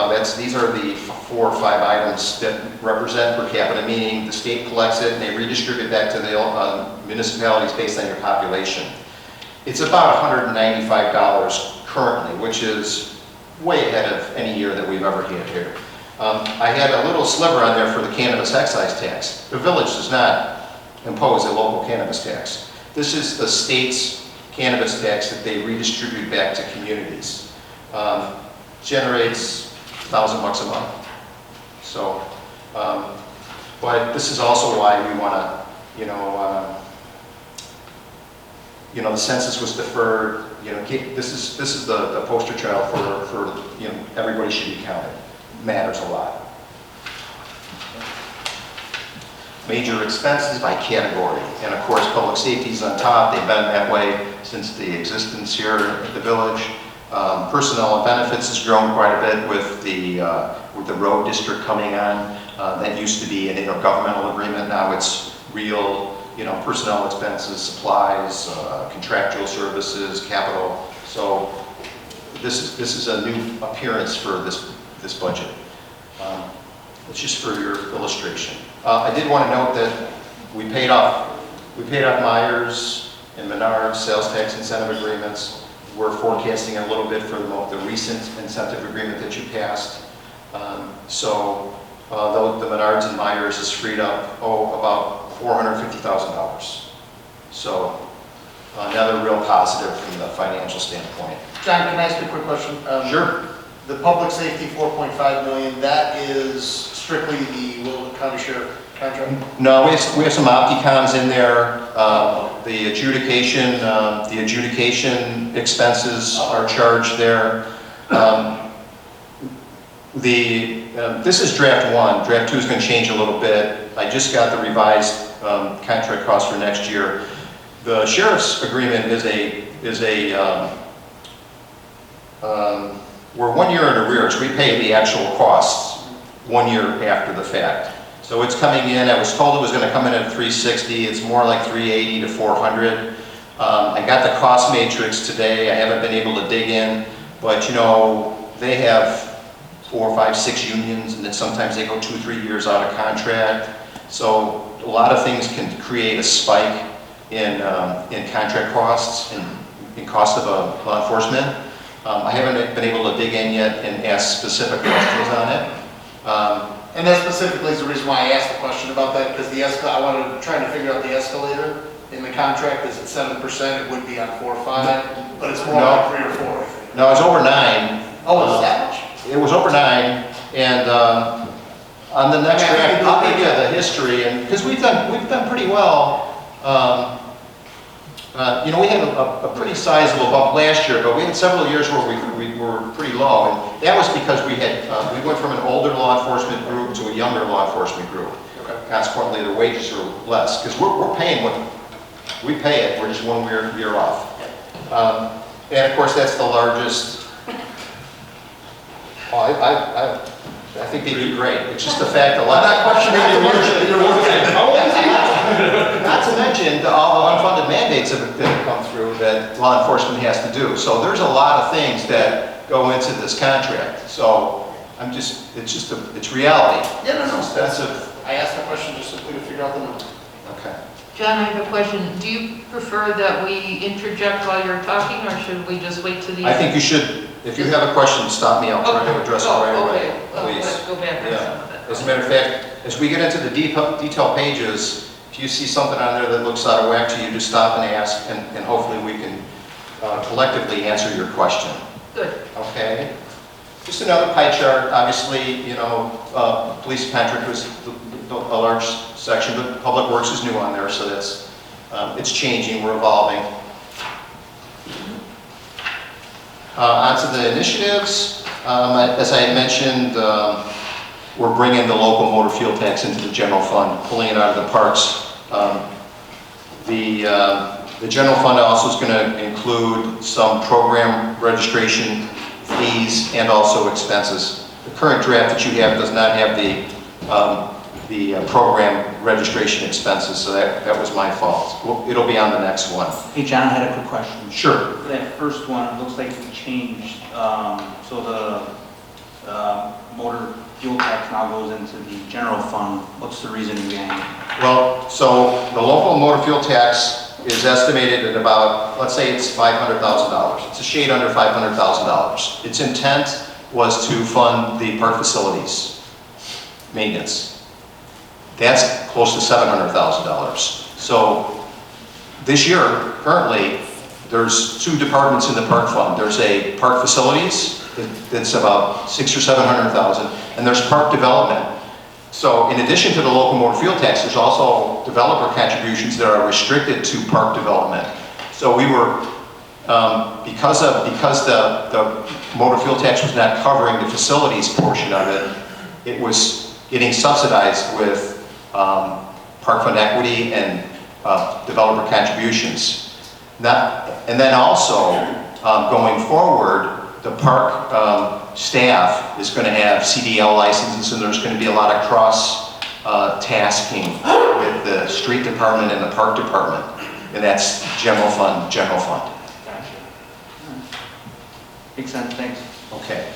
We were fortunate enough to increase the special revenue, the special event fund up from $100,000 to $150,000.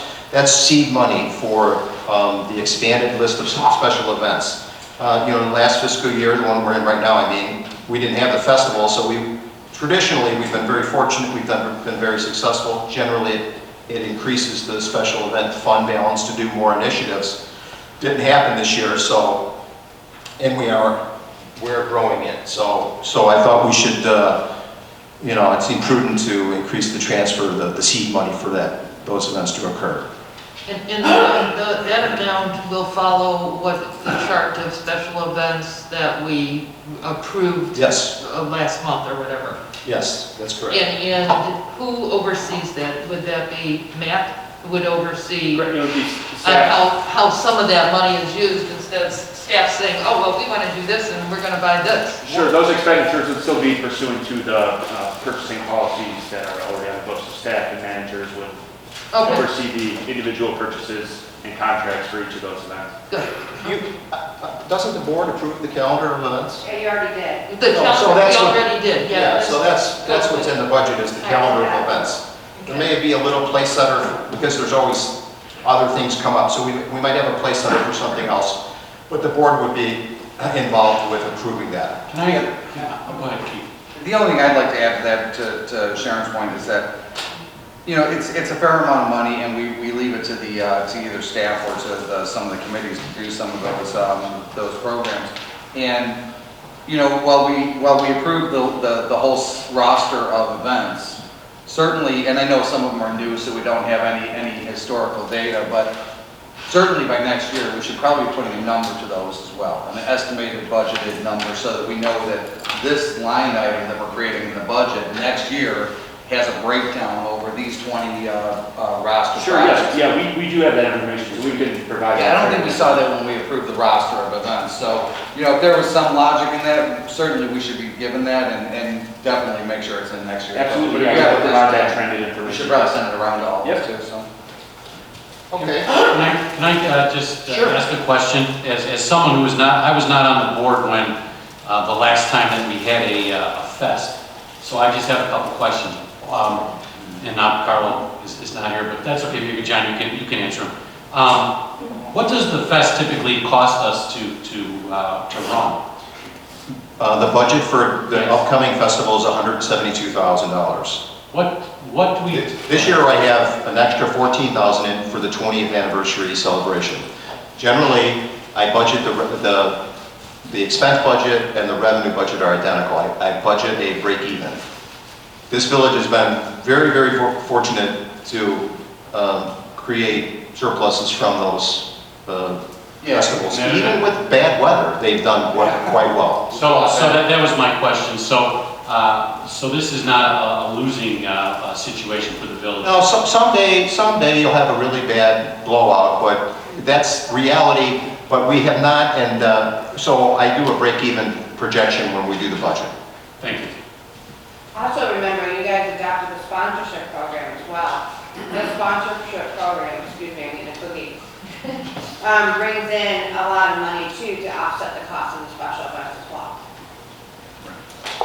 So just continuing down with some more initiatives at the admin department level. So we have $40,000 for additional mailers to the newsletters because we're trying to get community involvement, so it makes sense. We're carrying forward the $25,000 Laserfish document retention software program. That's carried forward from the previous year. We have $5,000 for this new iWork software that's going to allow us to do online permitting and licensing, sign permits and such. So we currently, the building department currently uses it already. Seems to be working quite well. And then we budgeted $25,000 for a survey, which I believe hasn't been done in quite some time, 4 or 5 years. Yeah, so the last time we did the National Citizen Survey was 5 years ago. It's recommended that that survey is redone every 5 years so you can benchmark where the community is. That's obviously just a place setter, and if the board decides to do this at a later date, this will have to come back before for approval. And then we carried forward the signage from last year. It's split between 3 different funds. So the wayfinding is in the motor fuel, and then I think the capital project fund has a balance of it, so, but it is carried forward. The last 2 items are public safety. We know that's out of date right now. That estimated cost is actually going to go 380 to 400. The Opticoms are new. That came out of Public Safety Committee. Park Facilities Program, there's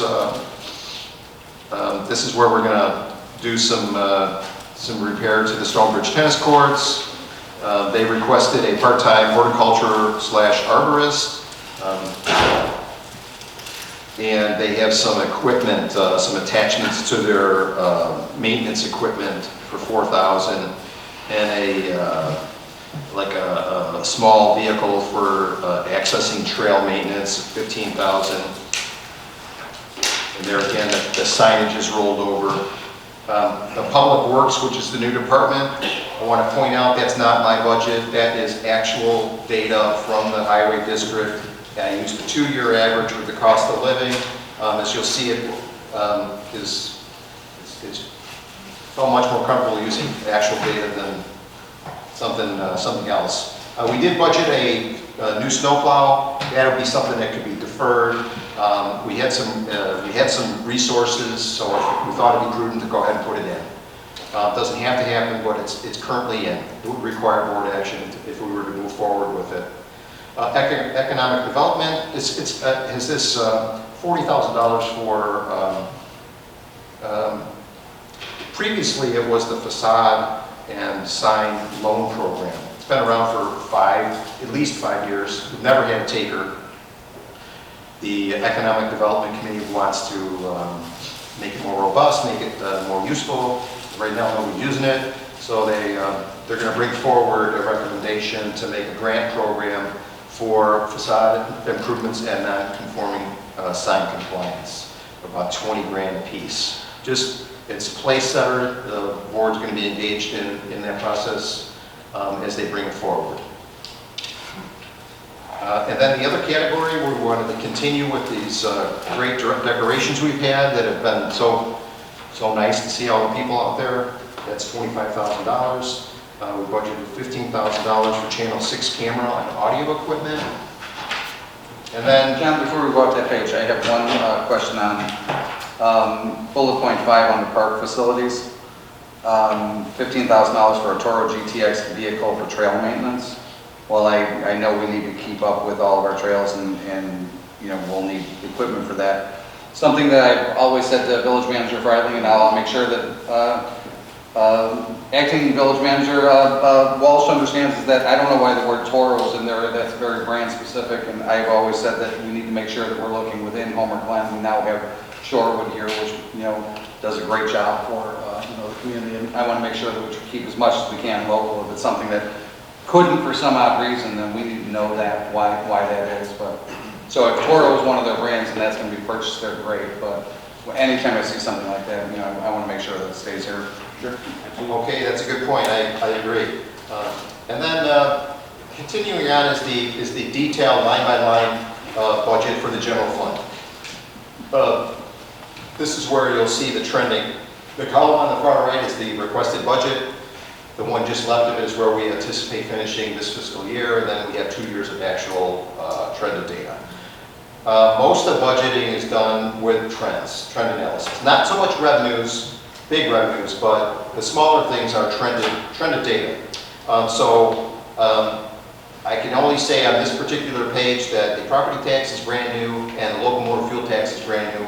If you were to subtract those items out of that $9.584 million, you're going to be right on line with where we've been in the past. So nothing unusual. All these particular categories really trend out well. Not forecasting much change in fees and license and permits or fines.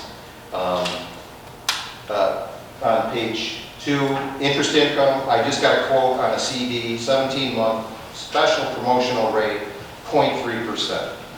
Not even collateralized. We couldn't even get it. So when I have these CDs, 1.75 CDs falling off the table, it's a heartbreaker.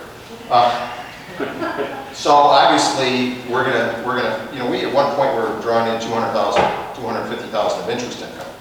It's gonna go down to 20, but that's just the byproduct of, 2% mortgages, 2.5% mortgages and stuff like that. So,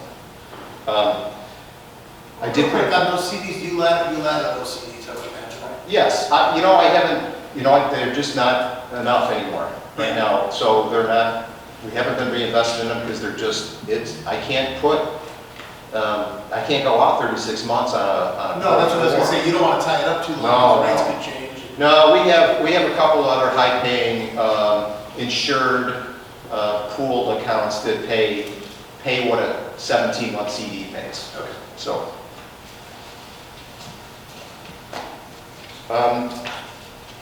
This is our second year of the wellness program, so it's a win-win because as we follow the criteria for their wellness program, theoretically that, we could hopefully avoid any significant medical issues down the line, so, save some premium. Village pays 80% of the premium, so that wellness program is $8,000 revenue, and then a little further down that page, there's a corresponding $8,000 expense. It's in and out of the wash, but it is a win-win. Anything to get people doing biometrics and stuff like that, it just is a good thing over time. John, does that program come from the village's health insurance program, or is that something separate? That's correct. And then that entire amount gets reimbursed back? It comes back to us via check, and the wellness committee, all the staff is involved in this program, so they have a wellness committee and try to spend it on wellness-related expenses. So, but the real deal is getting people to do stuff for their health. So there's certain thresholds in the wellness program. With this, last year was the first year we participated. Yeah, because it's fairly new, right? Yeah. And so the way it works is if we get a certain amount, a percentage of employees who sign up to participate, including the blood draws that we do, which checks for cholesterol and all those other things, then we get, is it $250 an employee or something back? There are certain thresholds, like a certain level that you try to reach, and if you meet your goal, then Gallagher Insurance cuts you a check to reinvest back into the wellness committee. We have a committee made up of employees who then determine what the wellness program, what those things are going to be offered to the employees back. So this next year we'll do the blood draw again. Actually, we'll have more people because we'll have the public works department. So you can have more people participate in those type of screenings, health screenings. And it ranges between $50 based on your results. You can get $50 per employee up to $350. So for our first year, we got the maximum amount. That's a big You have deal. to meet a certain criteria in order to get that. So we did everything. And the money you get back, is it restricted what you do with it? Yeah, we have to It has to be poured back into Yes, they have to prove it. Okay. Okay, so this is where, if you have a question on a particular line item, stop me, because I'm just going to go over just anomalies, okay? So on page 3, the consultant services is $75,000. So we had to go out and get new software for payroll because of the road district, potential road district merger. I couldn't handle it with the existing stuff. So it was a 3-year deal. There's a little bit of setup cost in there, so that's $25,000. There's a survey in there for $17,500. So you'll see that's up over the trends from the past. I have a question on the bottom. The newsletter communication pricing, that's at $40,000, and then it says communication again. Yes. So that newsletter communication is for print communications. That's in addition to the newsletters that we've sent out to the whole community. There'll be other smaller newsletters.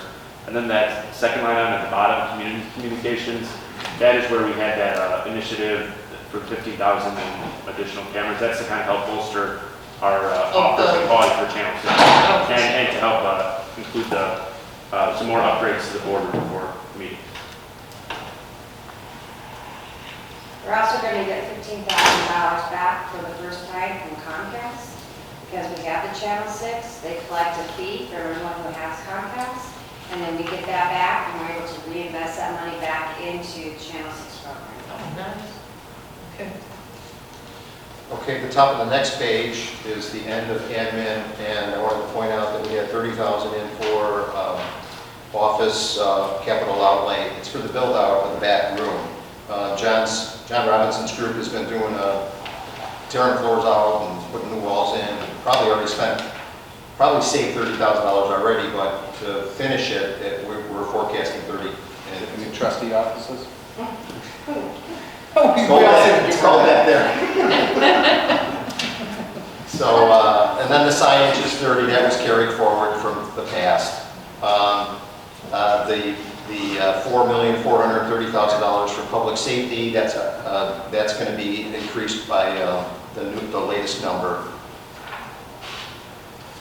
Page 5 is the building department, and it was very status quo. No real new initiatives. Staffing levels are the same, so the numbers trend out well. There's nothing really to report on other than it hits its budget, and no significant increases in the building department. On page 6, you have the new park facilities. And what I did is I migrated the old park facilities department from the park fund, and the numbers, the object numbers, the last 3 digits are identical. So if you wanted to see the history, you could go to the park fund and see that they're identical. So this is from John Robinson's budget, and I talked about the initiatives. He has some equipment, that he typically needs just to continue to do the grass cutting. So John, let me ask you, what is this particular portion of the budget going to look like next year? How is it going to break out in the public works? Is it still going to have a breakout of public works and a breakout of parks, or are we just going to see? So initially I thought that we would combine the parks department and street department payroll together initially, but it puts the measuring of the street department at risk. I won't really know how it is. There's too much going on. So for next year, I suspect that the Parks Department payroll and benefits will be in the street department, and the only thing that will stay in the park facilities is repair and maintenance, the supplies, not payroll. Everything but payroll. So traditional legacy, what we've been seeing, we'll still see that in the parks fund, but we'll see and that makes sense. The labor is going to be shared, hopefully. Yeah. So you'll see. Savings. So the personnel expense category will go to 0, and the Parks Department, the Street Department of Public Works is the next department, will increase by that much. Okay? And that's on the bottom of page 7. I'm using their data. Fortunately, I was able to get it, and it's just 2-year average with a COLA. So, because they had a horrible winter. With the snows that they had, the salt, that's what I mean by horrible. That particular department's going to go long and then have a bump, and it's the nature of it. So let me ask you a question about that one too. Knowing that the vagaries of the way a season can happen, what is our contingent going to be? Should we be hit with a really nasty? I mean, we had a bad winter right now, but really with 1 month where we had a lot of snow. What if we had that for 4 months and we went beyond our budget numbers? Where are we going to pull in for extra overtime or extra salt or things of that nature? So that's why I used 2 years of actual. Okay. So I had a little smoothing of it, because it's hard to forecast a worst case scenario because you put all the departments at risk. Then all of a sudden, So because we do have a contingency line item for the unknown. So we'll just have to kind of watch it and see.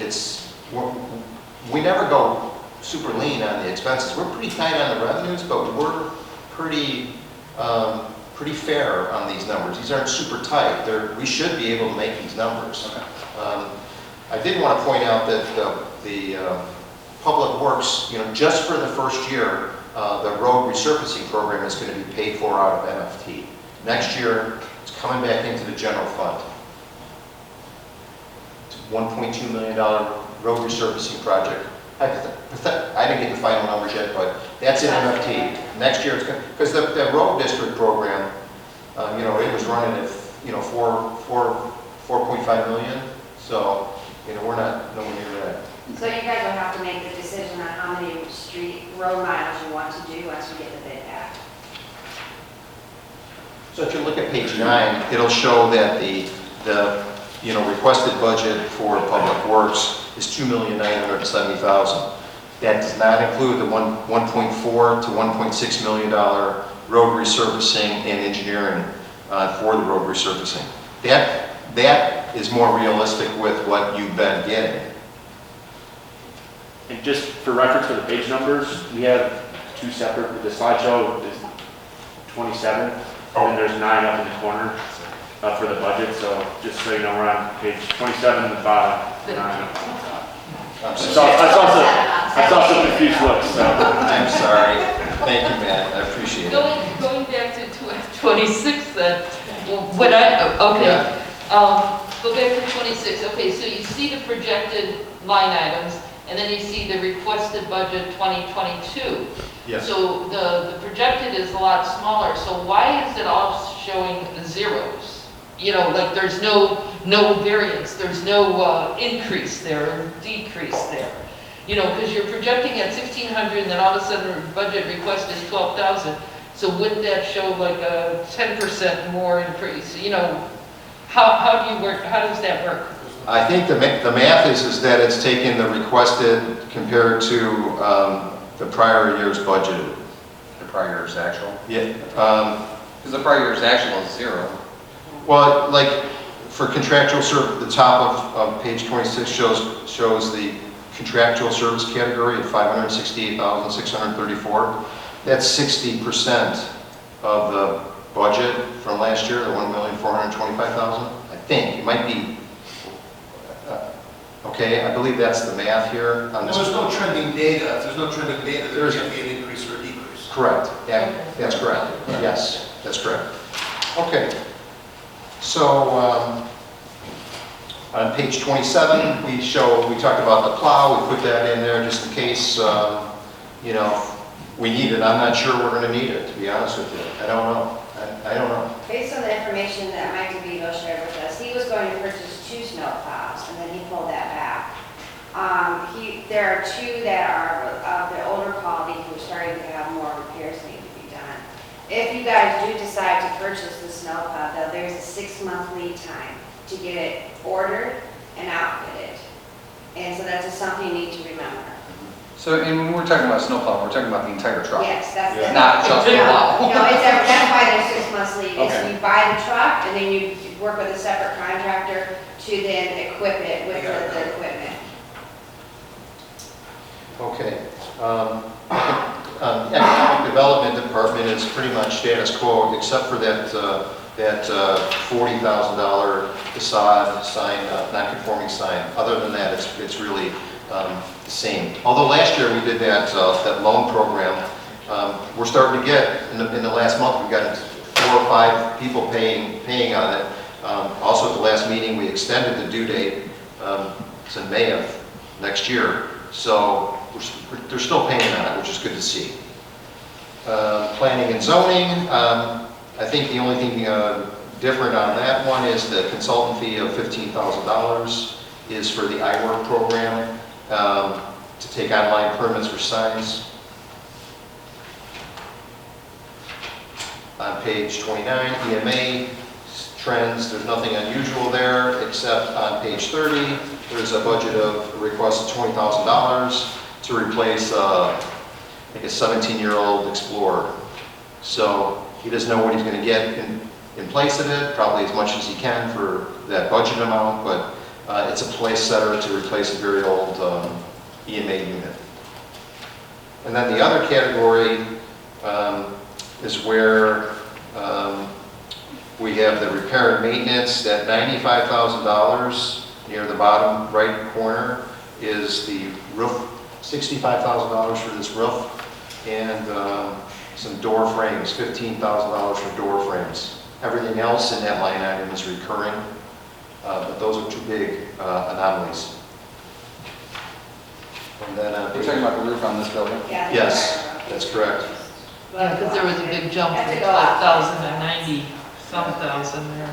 And do we know, you guys have had it assessed? Yeah. Is it at the end of its Yeah, serviceable so life? there's a number of leaks. Are there? Okay. So we thought it's best to just replace the whole roof and go out to bid for it. You should call the guy that fixed it in the first place. Pardon me? You should call the guy that fixed it in the first place. Followed it, needed work at that point, Yeah. sealed everything up. Okay. Sharon Homer did a great job and was very cost effective. On page 31, the other expenditures continue, of course, with the pending merger and bringing on millions of dollars of equipment and doubling our staff, especially with drivers. They have a different risk point, so our liability insurance is going to go up quite a bit. That's not a surprise. So it's the way of the world for street departments. It also shows that we paid the incentive agreements. So we had a little bit of room with the resources. So I budgeted a $100,000 equity sweep to the capital project fund and also the special events fund for $150,000. So what happens if some bad things happen? We have a $150,000 contingency and the $100,000 sweep. Those things don't happen until the end of the year. So that's $250,000 of flexibility for either escalated expenses or reductions to revenues. Plus, we could always put off a couple of the capital expenditures. Correct. If we needed to, right? And then you can see that the forecasted surplus is $742,000. The next meeting, I'm going to bring forward a memo that we've had for many years to request a equity sweep to the capital project fund. This is a grid that was, I think it's second year for this, shows the head count, employee head count by department and by category. And for the most part, it's plus or minus, plus or minus. We've gone through the park and rec with the flow chart, and we're going to have the same. We're proposing 2 interns, one for admin, and then one is going to be split with the planning and zoning department and also the economic development department. We had 2 last year too, if you remember. You just had trouble with summer interns for parks and stuff, didn't you? We haven't, this year they all came back. Oh, good. So we didn't have to do any recruitment, Yeah. which was awesome because we had such a hard time to fill those positions. And George wants to move it along. I will, because we talked about most of this. So special events, now you're going to see beginning balances, and so really the budget summary is really what you want to see. We're going to start the year with 20, we're going to finish with 25, and then the revenues at 172.8 is actually the budget expense. We have the transfer, sponsorship. On the expense side, I added $14,000 to the base festival cost for the 20th anniversary. Salaries is a carryover. And we'll get you the list, the calendar that shows all of the forecasted revenues and expenses for the special events for the calendar year 2021. Yeah, and you know what, just a note, and this was something that I have been saying when I was on Fest, and I handed over to Carlo, and I thought they should have kept going with, but that $14,000 that you put in there extra for the Fest, for the 20th celebration, I really thought that should have been more either out of the board's discretionary fund or out of the general fund, only because having sat on that committee, they worked their tails off to put that on. And getting to a break even is a great thing, it's a sigh of relief. But generally that committee that event had turned a small profit, which was always nice. And I had always said, I think you're right, the committee was right in saying that we need to put out a splash for the 20th anniversary. But I didn't think it should negatively reflect on their committee. This is not that they're running a deficit event. It's that the village has decided that we want to kick up our game just for this one time. And it's concurrent. It's happening at the same time. Right. Because I told Sue, I said, we need a separate line. She goes, well, it's happening at the same. It is, but like I said, I just feel the need to make that statement that, you know what, if these numbers bear out the way you have them forecasted, it would look like a $14,000 loss, and that's not the case at all. Oh, okay, Fair? yeah, that's fair. I can move it down. No, I'm not saying you need to, John. I've been saying that all along, that I didn't think it should reflect negatively on that committee. You know, on page 38, we can move it down into community events and activities and just show it as part of the calendar. And that way, it's a net zero on the estimate. Yeah, that was discussed. Let's do that. Let's do that. It'll be clear then, okay? If you can, that'd be great. Yeah, sure. Like I said, I'm not on there anymore, but I know that I know the great strides they go to make sure that It's all perception. comes as close to it. But I would appreciate it. Right. So the environmental fund is the next one. It's pretty status quo. It's $40,000 to start the year, revenues and expenses. It's going to finish at about 38, which is within the fund balance guidelines. It has essentially the same type of activities it's had in the past. I think we're due for the household hazardous waste and computer recycling, so nothing's new there. It's all status quo from previous years.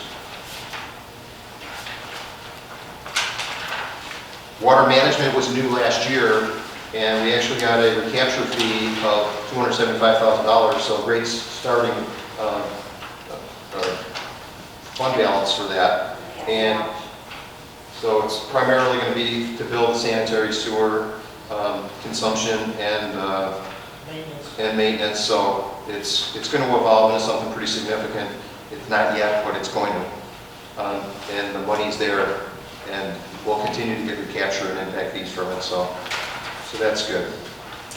So Mike, I assume that $275,000 is born out of the rates that we all talked about here, where we kind of lost us in the middle and stuff, but all of that worked? Correct. Okay. Okay.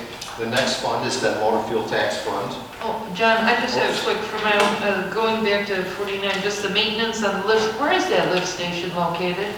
Mike would know. It's actually part of, it's on the, it's Farmview lift station, it's actually on the Bankston property. It's on Bankston, okay, I thought it was further. We have easements, it's for the drainage. So it's actually a drainage, a storm lift station. Okay, I forgot where that was. Okay, thank you. So motor fuel tax fund is where we get the state per capita motor fuel tax. There's a couple other new motor fuel taxes that are also similar in nature. This is a capital project fund. We build up funds to do pretty significant events. Although we do pay for traffic light, electricity, signals and stuff like that, but predominantly this is a capital project fund. So if you look at page 54, you'll see what we're proposing to do. Just for this new year, we're going to do the road surfacing program out of that. It's in here at 1.4. It's probably going to be a lot less. It's probably going to be 1.2, and the engineering is probably going to be 75, not 200. So we'll pick up some savings on draft 2. Line 8 is incorrect. It's not a traffic study. That was the right-of-way engineering. So I'll fix it on the next draft. Yeah, I was going to ask about that. Okay. So, you know, the top 3 or 4 items are new. We have the 151st Street Phase 2 with the right-of-way acquisition, so it's really starting to pick up. This opt-account maintenance, is that truly maintenance, or is that the addition of the 2 that we talked about earlier? No, that's maintenance. The public safety is buying them. It's a qualified MFT expense. It's the purchase of 2 more, right? It says maintenance, but it's not maintaining the existing ones, right? It's the 2 new ones. Okay. Look at that. You just got the after look. You just said that. You messed up his room. I only know what he tells me on some of these things.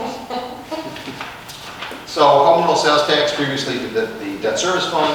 On page 58, remember we did that interfund loan. So we had to borrow $963 grand from the capital project fund to retire bonds, save about $450,000.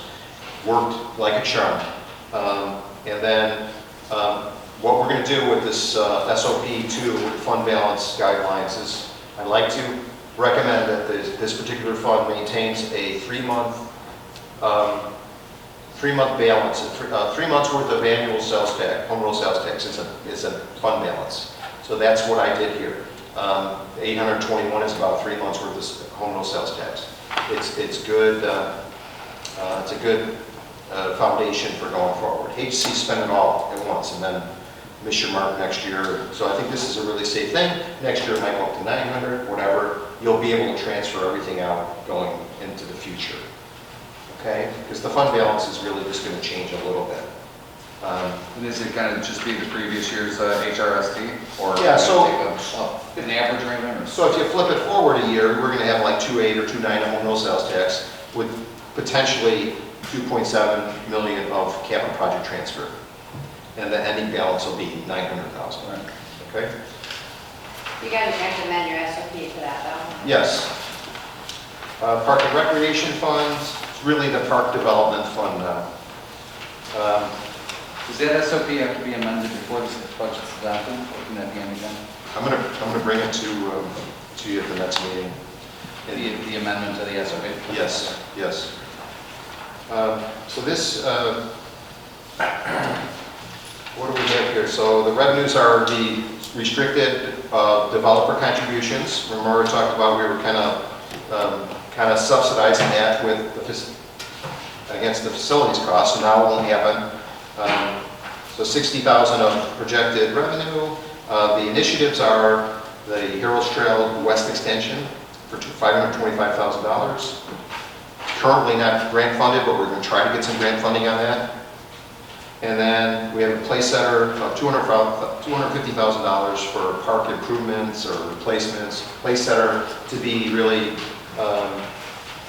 settled at a later time as to what you're going to do. Yeah, so you guys need to start looking at your existing parks and figuring out which equipment needs to be replaced. And you're not all having to replace stuff at one time.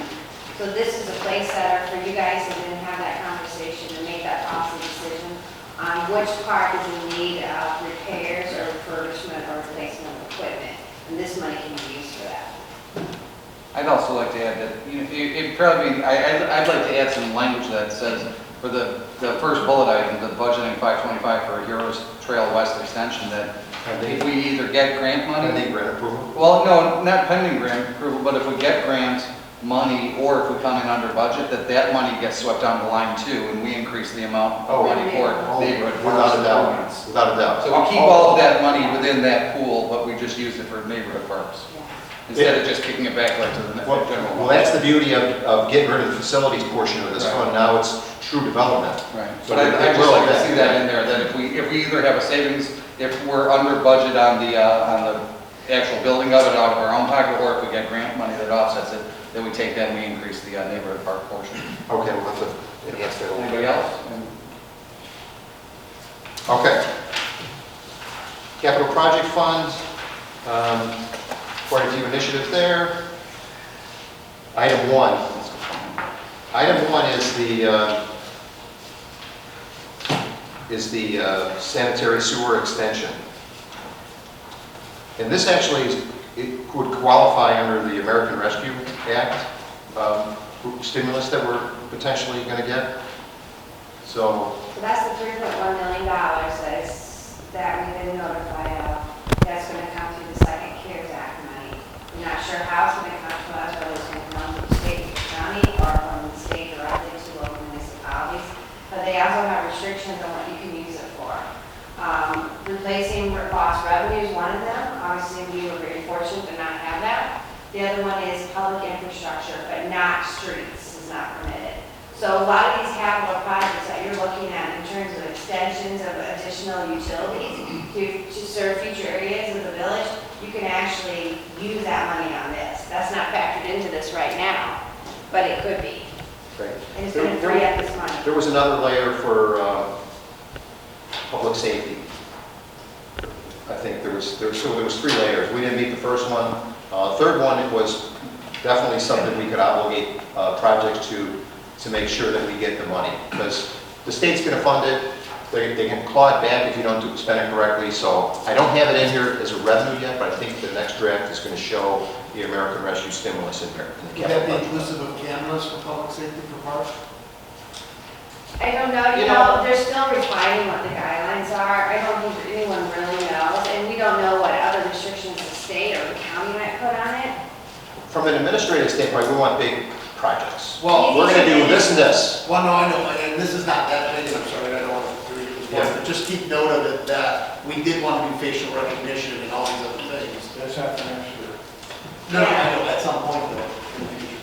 Okay. Yeah, so the facial recognition is something that we're still working with our legal on. There's been some challenges to the facial recognition software by like the ACLU and other places where the courts have ruled that there's very restricted uses in how you can use that software.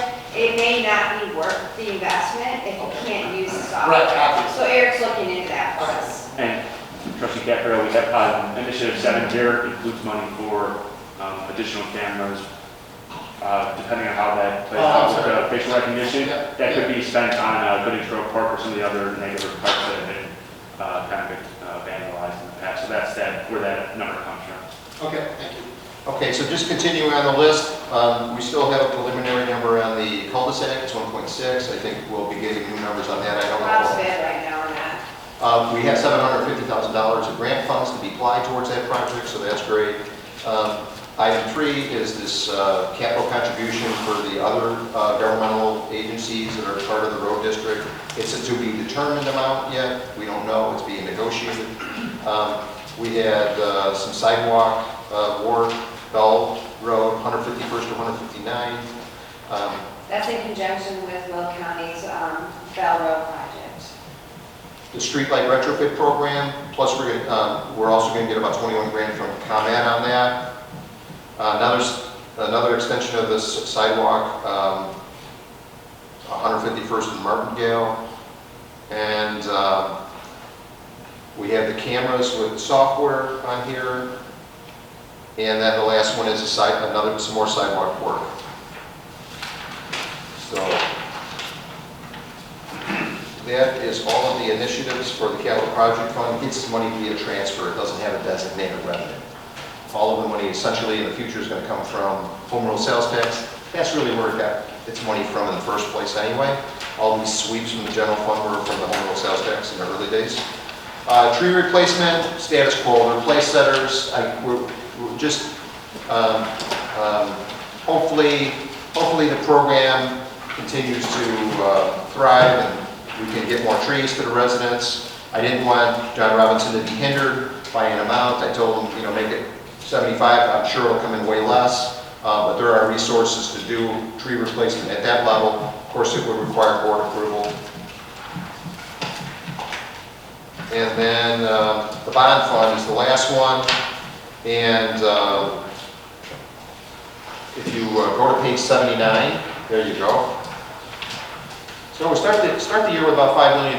We got a lot of big work going on here. So potentially $4.6 million worth of work, bringing the fund balance down to $393,000. After 10 years, we're bringing this thing down to almost nothing. But this Fitterman Creek Road extension also might be an American Rescue Act project. Those two projects that this one and the other one, will pretty much obligate us for getting that $3+ million of American Rescue funds. That's just for now. We could tag something else, but I think that's a possibility. Stormwater improvements continue on. We have 2 different years in there. I think we have the wrap up of 2019 and then next year's amount. I have a question for Mike about this lower displays. Is that the same as the Hickory Creek thing? Because that's... Yeah, what had actually happened was there were 2 groups. There was the Hickory Creek Watershed Group, and then there was the Lower Des Plaines that started much later. Ultimately, what the Hickory Creek was more of an isolated area, that it was just more for Hickory Creek. The Lower Des Plaines kind of encompassed a much larger area, which also included Hickory Creek. So the Hickory Creek group voted to basically disband and basically shift over to the lower disciplines instead, because they were doing a much broader area and basically doing repetitive areas. So that's what that is for. So the Hickory Creek Watershed Group no longer exists. Is it, last time I remember the dues were like 5,000, then it went 7,000, now it's like double. Yeah, we haven't joined yet, but we're just budgeting for what the potential could be. Okay, thank you. John, I had a question, I'm sorry. Oh, I'm sorry, I don't know if it's for John or Mike. For the 159th Street improvement signage, the 80,000, are those for the gateway signage? Yes, yes. So if you have any other questions, you can contact me and I'll get back to you as quick as I can with an answer. I want to thank the department heads and Matt Walsh for helping with the budget. And I wanted to say I'm so happy I had an opportunity to work with Carrie for a couple of years, and she'll be sorely missed. I thought the budget was so good that I thought she might change her mind. She said no way. But she's been terrific to work with, and we're really fortunate to have her for the time we did. Thank you. And Here. Okay, I need a motion to adjourn. That's so moved. I'll second. All in favor? Aye. Opposed? All right, we're out of here.